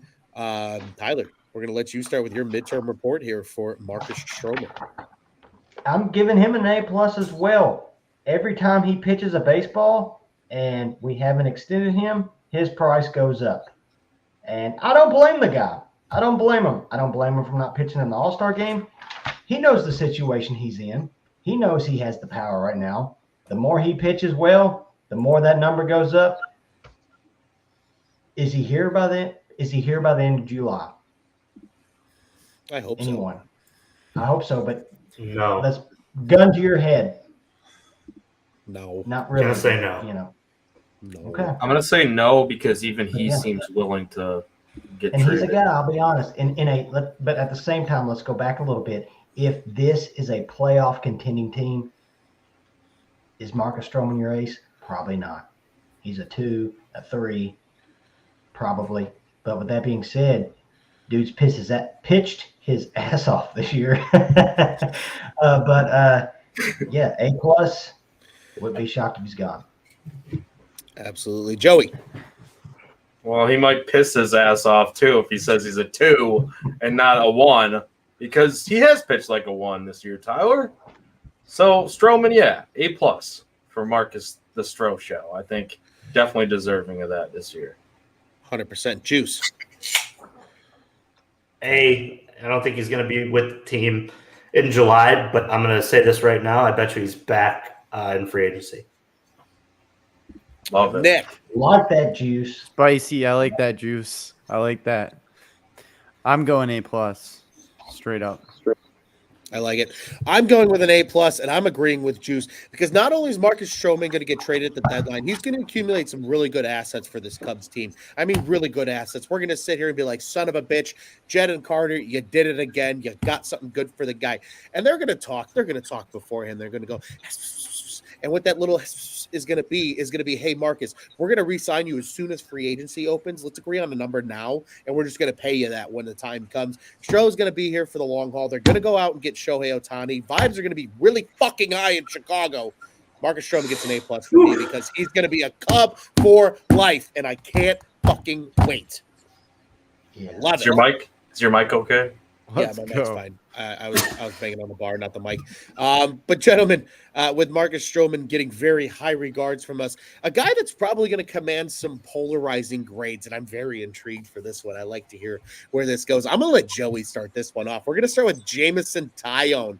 I want to know where everybody is labeling the big picture edition in free agency here. Joey, start us off. Taillon, what grade are you giving him? D. He's barely passing, and it's only because of his last outing or two.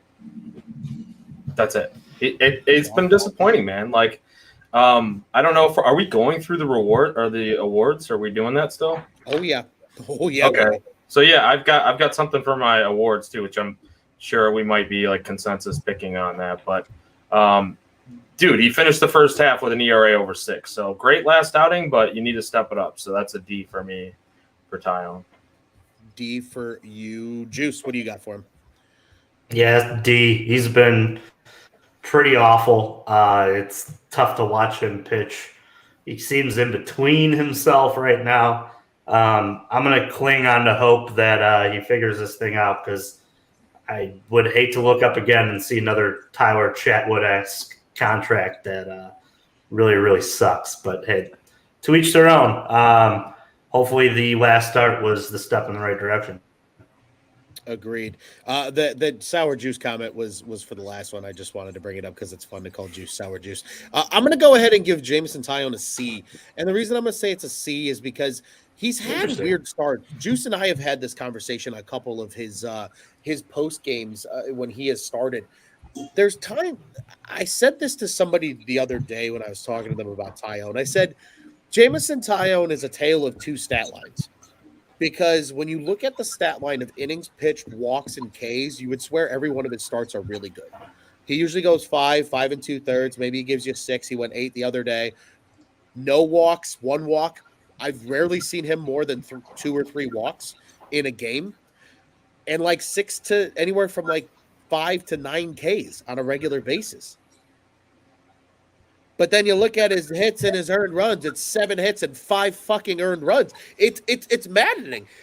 Jameson Taillon is his stat line is the exact just numeric epitome of what the Cubs are as a team this year, in my opinion.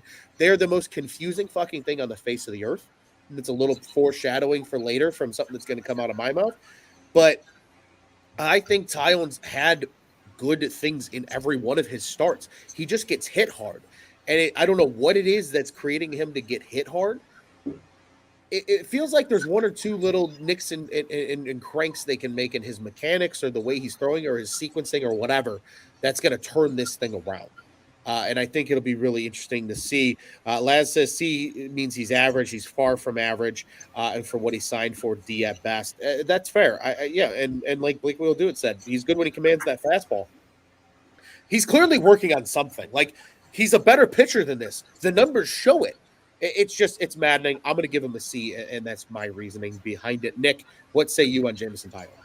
Yeah, I'm going to give him a 60%. He is barely making the mark for me. Like, he's right there of an F. He's just not doing it. I don't know if it's the first year jitters with the new contract. I don't know what it is, but like you said, he's a better pitcher than this. So that's why I was even more harsh with him, because I was really excited for him to be a solid arm that you could look to just give you some innings. And that fastball I was really, really excited about. And he's not spotting it. He leaves it right over the plate a lot of times. And it's tough. It's sometimes the hitters are just seeing a beach ball up there, and it's just disappointing as soon as he's out there. So, it's a very low grade. What he did previous start, obviously he looked electric, but he was in his comfortable space, former team. So who knows? Hopefully it's not an outlier and he can continue. Absolutely. Real Tyler, quick, let me. go ahead, Juice. No, I was just saying, like, I know we don't like to compare certain players, but I'm going to compare both sides of this with like students.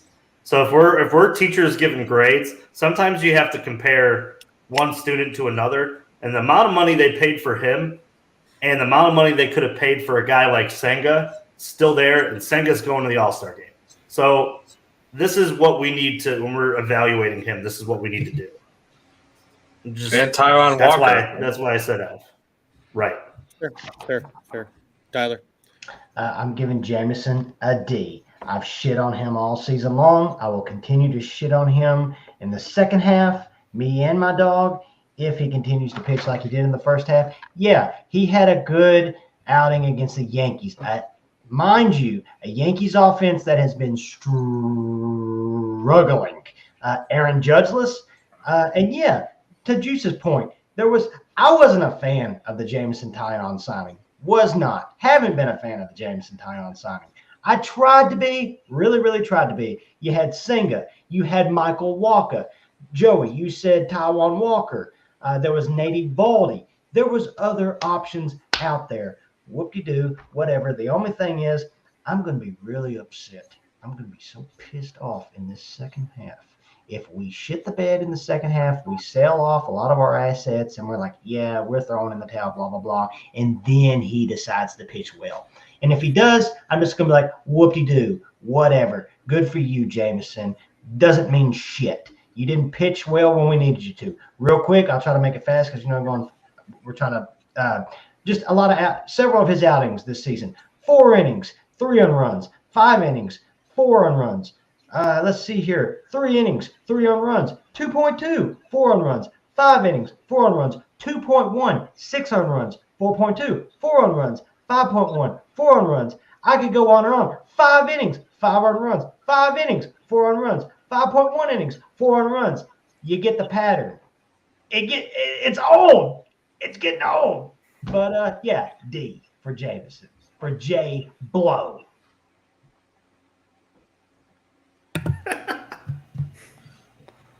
Ron's muted. Oh no! I did it to myself. Ron pulled a me. I pulled the Joey Ricotta. Mr. Scott Crawford says Trillion is pitching at a C level in the ALD and the NL. We're gonna turn to a more positive player. I think a guy that's really surprised people, lit up AAA to start the season. He's been up ever since and has been very good, and that is Christopher Morel. 49 games compared to 113 of last year. He has 1 less homer, only about 9 less RBI so far.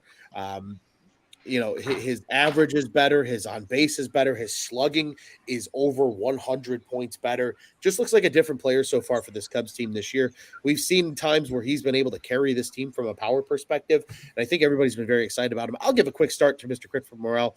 I'm going to give him a B+. And the only reason I'm going to give him that is because I feel like it's not even necessarily his fault, but maybe it is his fault. He's kind of been positionless this year. Like he's just kind of put wherever.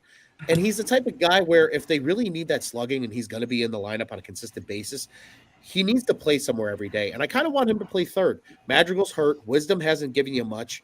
I know he's second on the team in home runs, but unfortunately for this Cubs team, that doesn't say much.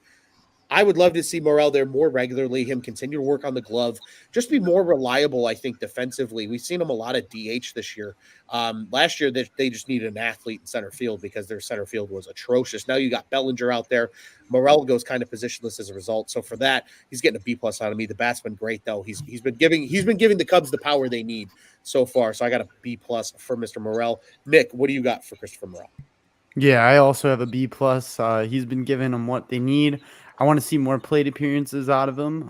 Definitely think that he could be the guy to take the power spot, be that power bat that we need. But what he brings is like things that you can't even measure by stat. Is he brings a lot of moxie and just fun to this Cubs team.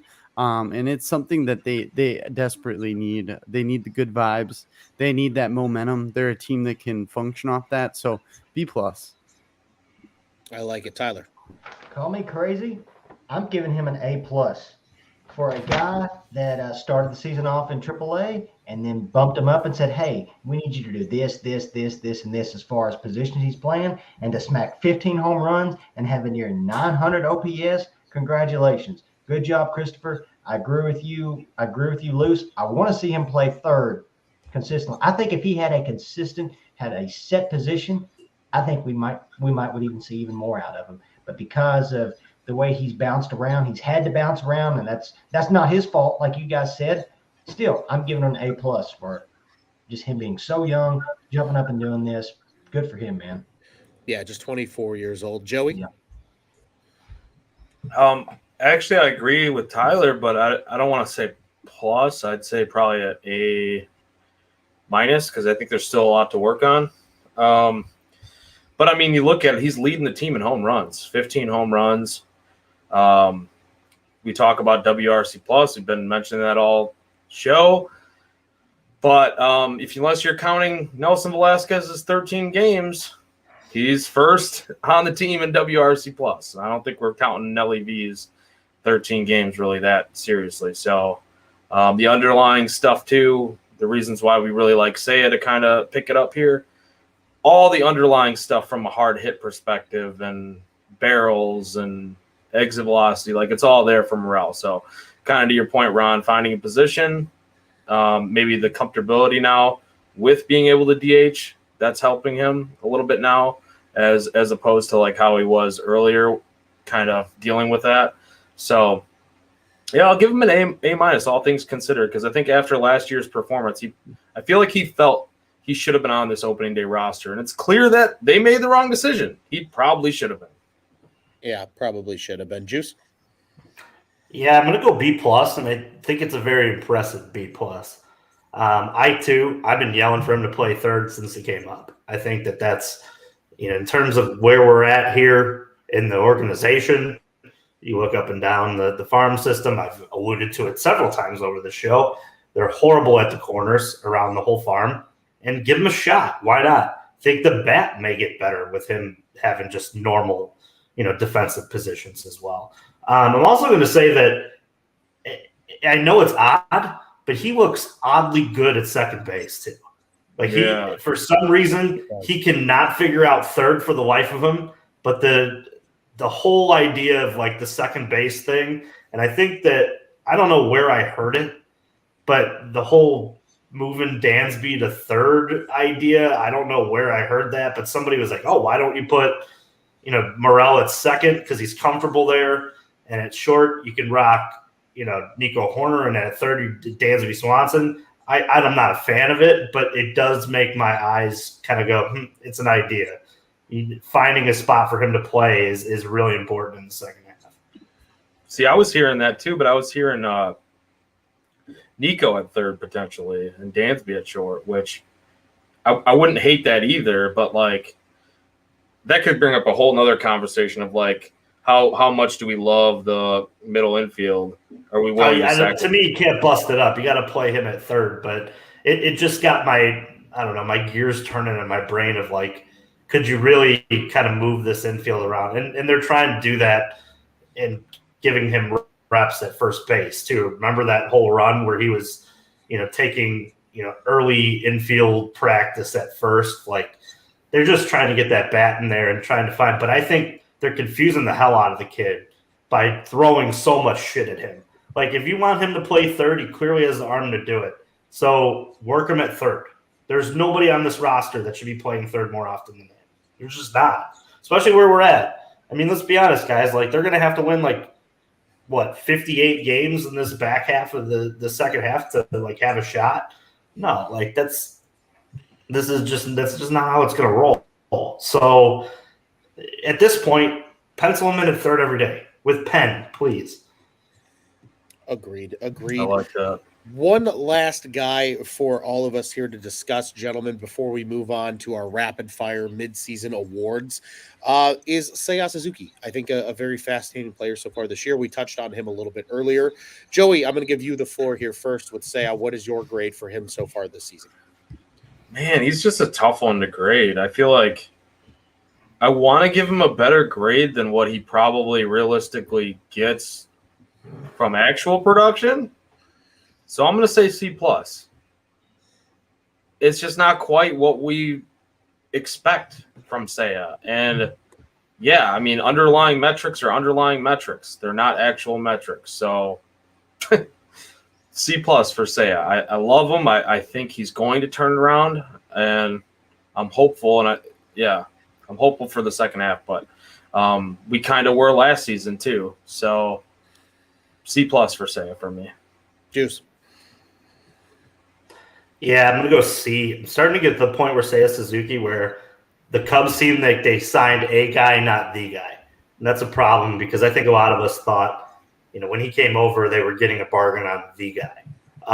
He doesn't play the outfield as well as, it all was told, coming into his career here. He's been unavailable at times, and he has not slugged enough for the Cubs to be – and obviously we could say that we said it earlier, you could say it about almost every player in this lineup. But when he was counted on and hyped so much in this offseason about how he put on so much weight and how he was going to hit for power. And we just haven't seen it yet. And I don't know if we're going to. I like him as a player, but if he's going to play right field and be in the middle of this order, he's going to have to hit the ball out of the ballpark. And I think he's a catalyst for if the Cubs are in a good run or in a bad run. It seems like when Seiya Suzuki is going well, the Cubs are going well. And that's because he is just counted on for so much in the middle of this lineup to be a run producer, have run production. And he's so inconsistent with it. I mean, there are stretches of baseball where we watch this kid, and I'm baffled at the bad at bats that you see. And I'm baffled at some of the things that he does on a baseball field. There's times where he seems overwhelmed. There's times where he seems comfortable. And he, I think, is the best way to just kind of frame this whole Cub season. He is oddly okay this year, but he needs to be great. Yeah. Agreed. I'm going to echo the C. I think a C is a good value for him coming in right now. The defense has been underwhelming, especially in a tough right field at Wrigley. The power certainly isn't there with that slug. He definitely is a streaky player. I wonder how much of the oblique is still bothering him. I really hope that's not the case. Actually, I guess I hope it is kind of the case, because if it is the oblique still bothering him, that means there is more to be expected from a guy like Seiya Suzuki. You are paying him $17 million a year. So you certainly would want that guy to come around and become a staple in your, especially the middle of your lineup on a day-to-day basis. So I agree there with the C. Nick, thoughts? Yeah, I'm also going to go with the C. I think he's a real tough grade. We mentioned earlier, I think he gets cheated at the plate a lot. And he has stretches of baseball where he does look good, and he does provide a lot to the team. But we came in early on to the season going, we need him to carry the team. We need him to be that guy. And he's definitely not been the guy. He's been hurt. He could still be dealing with the oblique. It could still be, flaring up or causing some issues, but he's not slugging the way that I thought he was going to slug this year for sure. I pinned him to have a lot more home runs at the beginning and be a lot more of an impact. So he's just going to get a solid C from me, straight 75%, honestly. Yeah, and Blake will do it here. Says Seiya hits the ball so dang hard, man. Tyler, you're taking up the rear. I'm giving him a C as well, just because I said before in the offseason that Mount Suzuki was going to erupt. It has not yet. This second half, though, there's a chance maybe it can rumble a little bit. Like our guy Blake said, I was going to say it too, that he has hit the ball hard. He has hit the ball hard a lot. He's got a lot of outs, though, and the numbers show that. But, yeah, he's got to show us something this second half and next season, because there's just between the wave, between young guys coming, and hell, Juan Soto is going to be a free agent at the end of 2024. Yeah, needs to show me something, because if not, he can't fit on this roster if we're going to continue to do that, because if not, we're paying him to be a pretty productive guy in this lineup. And yeah, I get it. He's gotten cheated a couple of times this season, but that only goes so far, at least with me. And so, yeah, C. You muted. I've done that twice tonight. That is very unlike me. I've been trying to be very consistent here, giving you guys the floor and me not coughing and sneezing in your explanations. But gentlemen, that concludes our midterm reports. Good deal there. We got 5 quick rapid fire questions here. Pick a player. These are the mid-season awards. And then we have 2 quick points before we get out of here today that I want to get your guys' opinions on. So let's fire it around the horn. We're just going to go in the same order every time. Nick, we'll start with you. Tyler, Joey, Juice. I'll give mine last, and we'll go to the next subject. First one's going to be MVP. Nick, start us off. Who's your MVP for the Cubs in the first half? Yeah, I'm going to go with Horner. Leading in RBIs, I think he's just the guy that keeps it all together. Nico, we go. So I'm going to go with him. I think he is crucial to this Cubs team, especially the brand of baseball that they play. So I like it. Tyler. I'm going strictly from an offensive standpoint. Christopher Morel. He's electric. He's a spark in the lineup. I like it. Joey. Dansby leads the team in outfield. Lived up to the deal so far. Juice. Also going with Dansby. Joey stole my thunder there. I had the same stat. I love it. I'm going to go with Marcus Stroman. Guy's been an absolute consummate, most qualified starts in all of baseball. He's the real deal for the Cubs so far this season. I'm going to go with the Stro Show. Guys, we're going to go with a Cy Young. I know my MVP was Stroman, but I want to hear from each of you guys. Who's your Cy Young winner for this Cubs team right now, Nick? Yeah, it's Steele for sure. I think he's definitely a caliber to be able to start this All-Star game.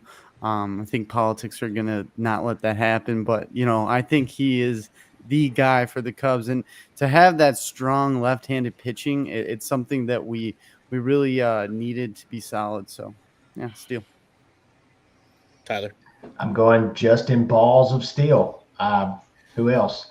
He was in an interview last week with another podcast, No Free Ads, and talked about his comparison to John Lester. And I get big dick John Lester vibes when I see him. So, Justin Balls of Steel. Joey. Flip a coin. Stro, Steele. I think Stro still being so far up there with the quality starts, and he's pitched more games and more innings than Steele. So I'll actually just say Stroman for the sake of being different here. I like it. Juice. I'm also going to be different. I'm going to name a name that nobody else has named yet. It's not one that I think is going to be super popular and the right answer, but Adbert Alzolay has low-key been a guy that has been asked to do so many different things over the course of this season, has accepted it and excelled at it. And I believe truly that Steele is the right answer out of all of this, but I think we're seriously overlooking Adbert Alzolay's performances this year and all the different roles he's been in terms of that bullpen, and an anchor in a bullpen that is very, very, very shaky. I like that a lot. I'm going to also go with Justin Steele, but I love that Adbert Alzolay answer from you, Juice. Guys, I want to hear who your glue guy is on this team so far. Who's keeping this team together? Who's been that dude in the locker room? I'm just going to send you guys around the horn here. Nick, Tyler, Joey, Juice. Go ahead, boys. Just keep it rolling rapid fire. Yeah, Dansby Swanson. I'm going Nico Horner. Nico, we go. Same, Nico. Juice. Ian Happ. Ooh, I like that. A little different. They all love Ian Happ. If you listen closely, they mention two people, and it's always Ian Happ and it's always Dansby Swanson. They love Ian Happ, and Ian Happ has been here for a long time. He's the bridge guy. He's very much the Anthony Rizzo of this whole thing. I love that. I'm also going to say Swanson, as is Laz here, but I love, again, the Ian Happ answer. I think is a great one. Juice. Most underrated player from each of you, Nick. Yeah, this is a weird one, but I'm going Yan Gomes. At that catcher position with Barnhart and the question mark of Amaya, like Gomes has just been that guy with the eye test that, he comes up in those situations. You wouldn't think so, but he's the guy. Tyler. Nick, you took mine. I'm going with Yan Gomes too, because I had a question. I'll ask it here real quick when I get done. He's had his clutch moments, and I love when he's catching. I don't care who it is. Like, I need Yan Gomes catching whoever's pitching. And real quick, is he a guy on the roster by the end of the trade deadline? Ooh, that's interesting. Jan? Jan the trade. I didn't even think of him. I didn't either until just before the show. But I think he has to be, unless you're full tanking. Yeah, I mean, when you have a guy like Amaya, like sitting right there, and he can give you so much value. Yep. I mean, he's a vet. He can adapt so well to pitching staffs. I feel like way better than a Wilson Contreras could. So, yeah, maybe.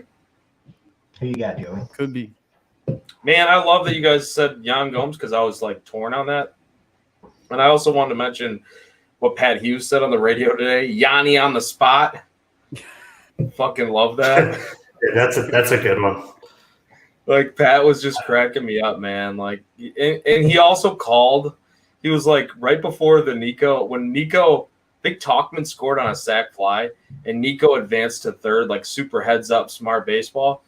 And he was like, well, Nico advancing to third. We'll see if that pays off. Immediately, next pitch, wild pitch, scores the run. I was like, Pat, you are in your fucking bag. Pat, National treasure. So, I guess underrated player. I like the Yan Gomes answer. I will say Mike Tauchman. Mike Tauchman being super underrated this year from a standpoint of just getting on base, guy we weren't expecting to be that guy at the top of the order. Won't get the recognition for being kind of the spark plug or the guy that sets the table, I don't think, especially nationally. But he plays a role on this team, and so far I've liked what Tauchman's provided from a just quality player standpoint. Nothing super special, nothing flashy, but I like what Tauchman's done so far. Juice. Yeah, I like the Tauchman answer. I like the Gomes answer. I'm gonna go with a guy a little bit off of the beaten path here. I'm gonna go with Julian Merriweather. Let's look at he's been very underappreciated. He's been very good since April. He's kind of solidified this bullpen in some ways because he's definitely some guy that came out of left field that Ross can trust. He's got nasty stuff. Julian Merriweather's been a guy that I very much enjoyed. I think he's been very underappreciated since he's come up and had some success. Can't even talk. We're getting to the end of this 2-hour mark, and I'm forgetting how to talk. So let's keep going. I hear that. Juice says the best pick for Cy Young, according to Scott. He says Belly's his glue guy. Going back to the last one. Guys, my most underrated player is the one that Juice listed for Cy Young. I think it's Adbert Alzolay. I think he is just he's like you said, Juice, he's been asked to do so many different roles in that bullpen. He's excelled at all of them, being the long guy, being the best guy available in a jam, being the closer. He's done all three of them incredibly well. Adbert Alzolay is a guy that has been severely underappreciated on this Cubs team, I think, so far this year. Guys, the final quick hitter here, biggest disappointment for the Cubs so far this year. Nick, you start us off. Yeah, Jameson Tyone. I mean, I didn't have too many expectations, but disappointment. Yeah, for sure. I agree. J Blow. Unanimous for me so far. J-Mo. Juice. I'm going to go off the beaten path. Keegan Thompson. I mean, we were talking about this guy as a huge mainstay in this pen. He's not even here. He's at Iowa. He's hurt. Who knows if we've seen the last of him. Keegan Thompson's been a huge, huge blow to this team, huge disappointment. I know some of it's maybe been, injury luck, but, I mean, they were expecting him to be the guy that Adbert Alzolay has pretty much become, or to have two of those. Keegan Thompson, huge disappointment this year so far. Damn it, Juice, that's a good one. I'm going to go down the same road as Juice, go a little bit off the beaten path. Obviously, I think J-Mo's an easy one to take here. But I'm going to go with a guy that's in a very similar light, pardon me. I'm going to go with Hayden Wesneski. I think, so many people had such high expectations for him coming into the season. And I know he's still young and he needs to figure some things out, but he was what we thought was the most MLB ready talent from that pitching pool. And he's come up, he's shown the glimpses. He's shown the glimpses that we saw at the end of last season. He just hasn't been able to put it together consistently so far. So, and again, not to call out Scott, but Scott told us that he was going to be starting the first playoff game for the team before the season started. So, and Hayden also is, been back and forth the whole season. Scott, not a shot at you, brother. Just, I think why Hayden Wesneski, to a fault to some people, might be considered a disappointment. Gentlemen, the second half is in the forward-looking mirror, if that's even a thing. It's ahead of us. We know what's coming. We need this Cubs team to turn it around, I think, for our own mental sanities at times. Want to hear from each of you. You have an X factor in mind, a bold prediction. What are you expecting from the second half going forward? And again, around the horn, Nick, starting with you. Yeah, the X factor, it's got to be power. I mean, this second half, there's got to be a lot more power all around from all the guys, especially the ones that you were relying on to be the power. Seiya, even Ian Happ, you got to see a jump and slug in the second half if you're going to be remotely competitive. I don't know. I guess you could call it an X factor, but the first 10 games of the second half of the season will be the X factor. You're playing the Red Sox, who's dead last in the AL East. You've got the Washington Nationals, who's been arguably one of the worst teams in baseball, and you got the dickhead St. Louis Cardinals.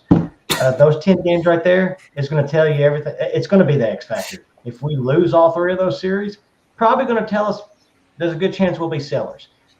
You blast those teams away, could be buyers. So, yeah, I'm going to say the first 10 games, home games, by the way, how well we do those 10 games will be the X factor for the remainder of the second half of the season.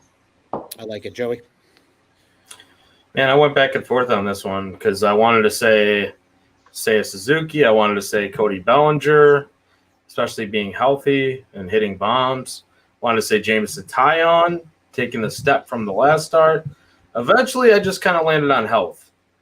I think you need all your horses on the track and not just horses in the stable. We've seen it where there's one guy or two guys that have been out pretty consistently all year long. And if you're going to make any type of noise at all, I want to see what the whole lineup looks like.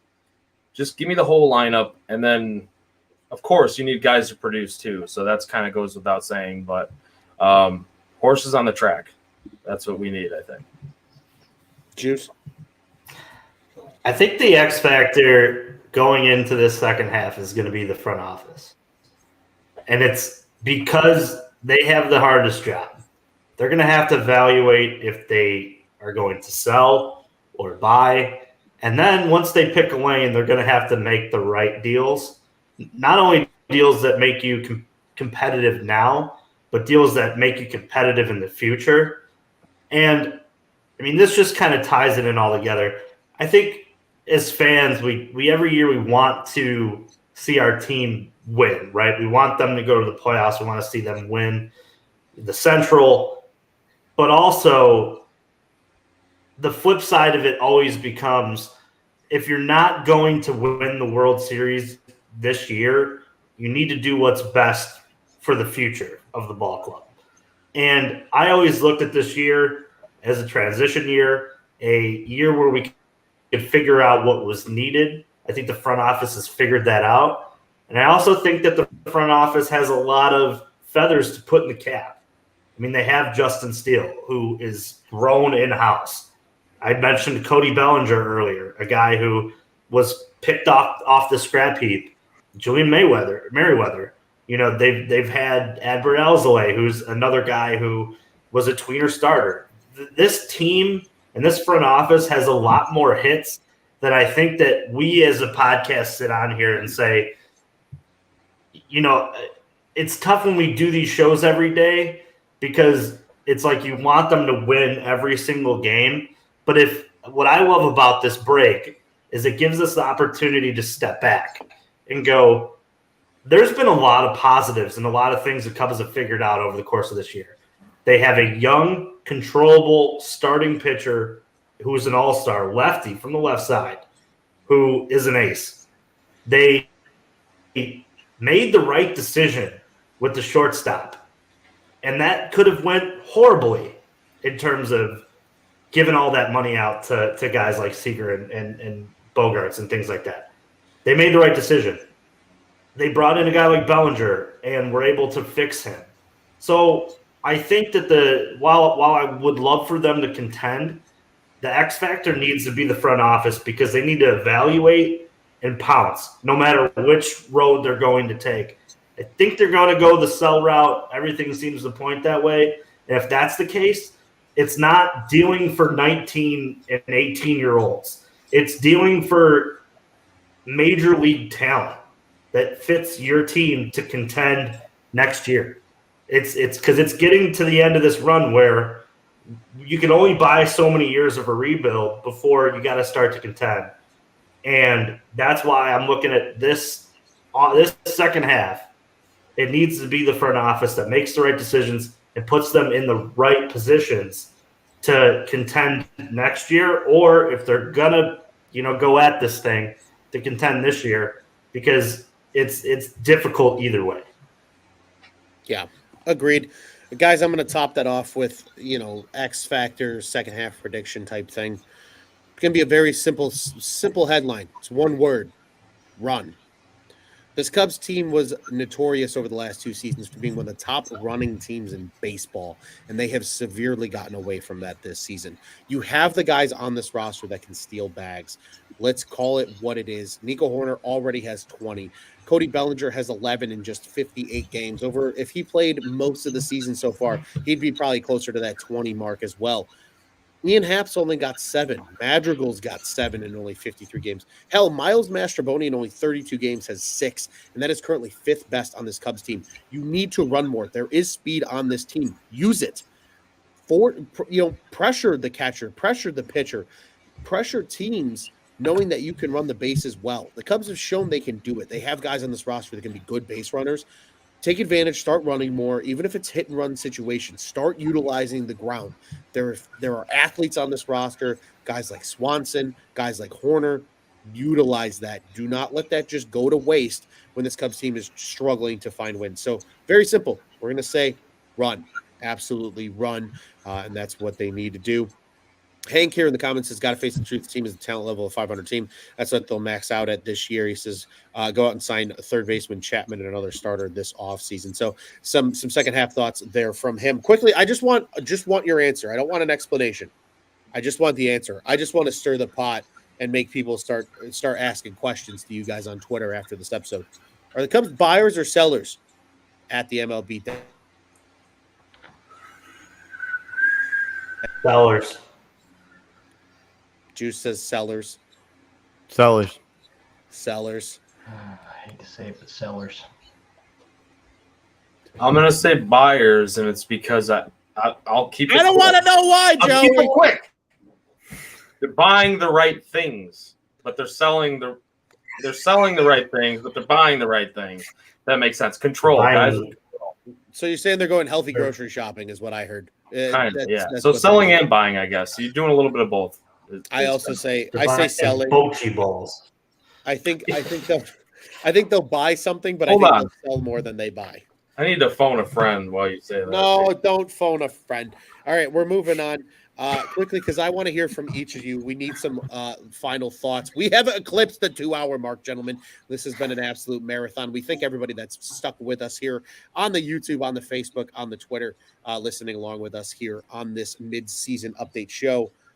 Gentlemen, I just want final thoughts. Sending it around the horn again. Nick, getting to start with you. What are you guys looking forward to? What are your thoughts? Just what is this Cubs team as we venture into the second half of the season? Yeah. Final thoughts. It didn't go as bad as it could have gone. It didn't go as good as it could have gone. They're kind of middle road. I think there's a lot of room for improvement, to say the least, but I have a lot of hope for this second half. The division, I still believe, is wide open. I don't care about the Reds. I think that they can put together a run, and I'm excited to keep on, watching and seeing what they're doing. But, it's not as bad as it could have been. It's not as good as it could have been. And it's kind of just middle of the road for me. Tyler. Kind of going back to what you said as far as this All-Star break, it's kind of given us a chance to step back and look at some of the positives, because it didn't really hit me until after he said that. It's like a lot of these shows we expect them to win every game, like you guys said, and it's just hard to really sit back and see the positives out of some of those losses. So yeah, one guy that we had never got brought up this whole episode. Let's not forget about his first half, and arguably one of the most underrated relief pitchers, Mark Leiter Jr., who's been very good. The month of June, lights out. He had 4 holds. Let's see here. I'm just reading his Diamond June card on MLB The Show. Top 10 reliever in FIP, and had a 1.64 ERA and a .73 WHIP. Pretty impressive. Good for Mark Leiter Jr. But yeah, I'm just hopefully they can show us something this second half. And yeah, let's just see what happens. This division is a shithole, so maybe we'll be at the top of the shit pile. I like it, Joey. Well, I saw an interesting tweet today, and I'm not going to name names, call anybody out. I'm not saying you're dumb. Do it. Just something that caught my attention. Somebody said that 43-30 after the All-Star game gets the Cubs to 85 wins. And that they thought that would be enough to win the NL Central. The Reds would have to finish no better than 34-37. The Brewers would have to finish no better than 35-36. And while that all sounds good and well, and like, yeah, hypothetically, if you're winning those head-to-head matchups, you will put a dent in that, being 7 games back. Do you really think both those teams are going to go under 500 in the second half? Kind of going back to your guys' point, I do think they're going to be somewhat sellers at the deadline, but buy the right pieces. That's my kind of final thoughts, I think. Juice. Yeah, my final thoughts always get to this All-Star break, and I always – it's a bittersweet thing because I try to take in as much baseball as I can over the course of the season. Try to watch every Cub game, even if I'm not on one of these shows. And we're over half the season.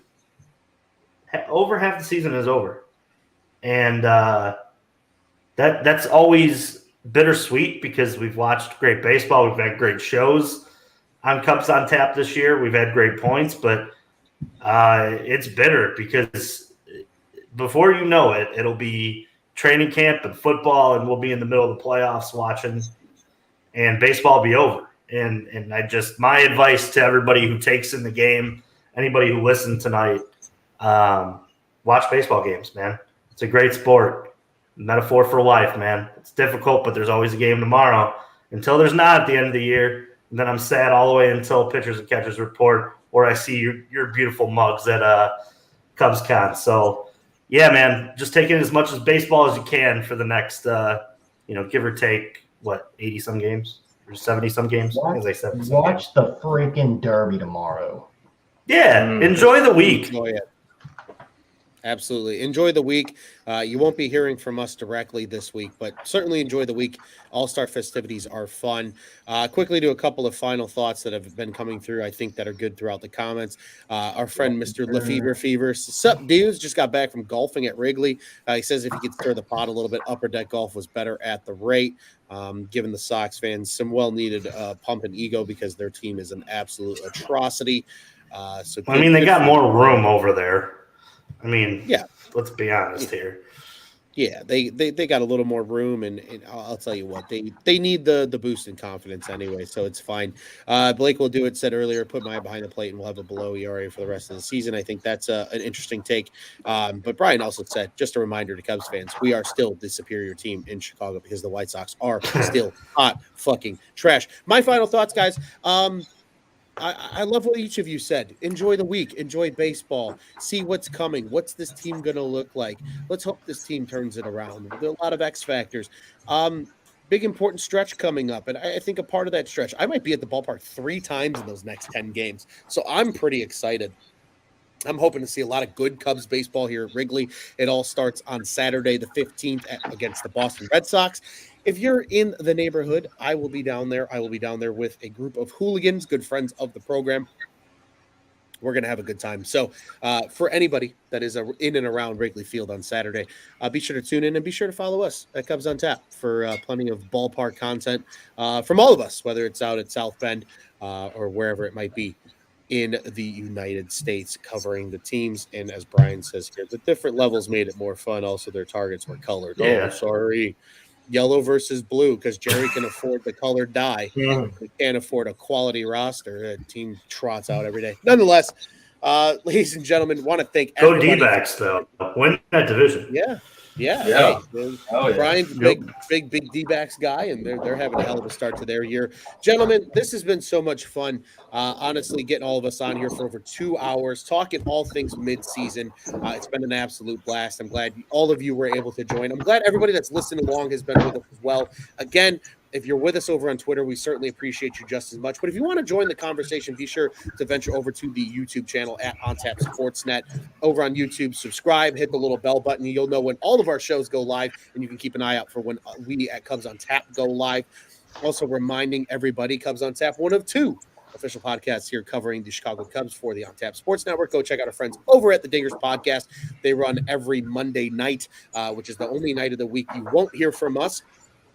Those guys do a great job covering the Cubs as well at Dinger Cubs on Twitter and Instagram. Follow all of us as well at Cubbies on Tap for the podcast related group. I am at Loose on Tap, Juice on Tap, at Joey Knows Nothing, at TeddyFred270, at Nick_on Tap. And big shout out to our boy at Bulls guy Rob, who's writing up those articles right now about the first and second round draft picks.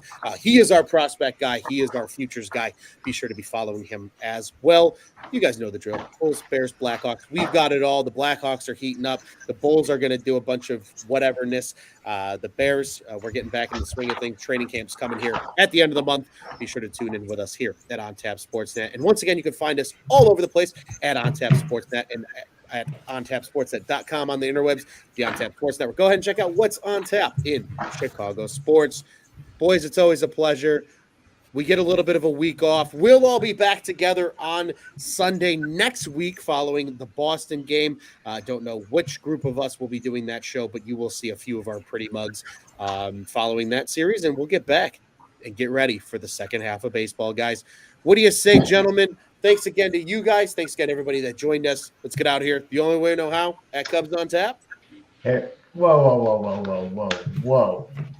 This is the part of the parent-teacher conference where the little shitbag that maybe didn't go unnoticed the whole conference, they thought he was going to measle his way out of it and get in the car and leave.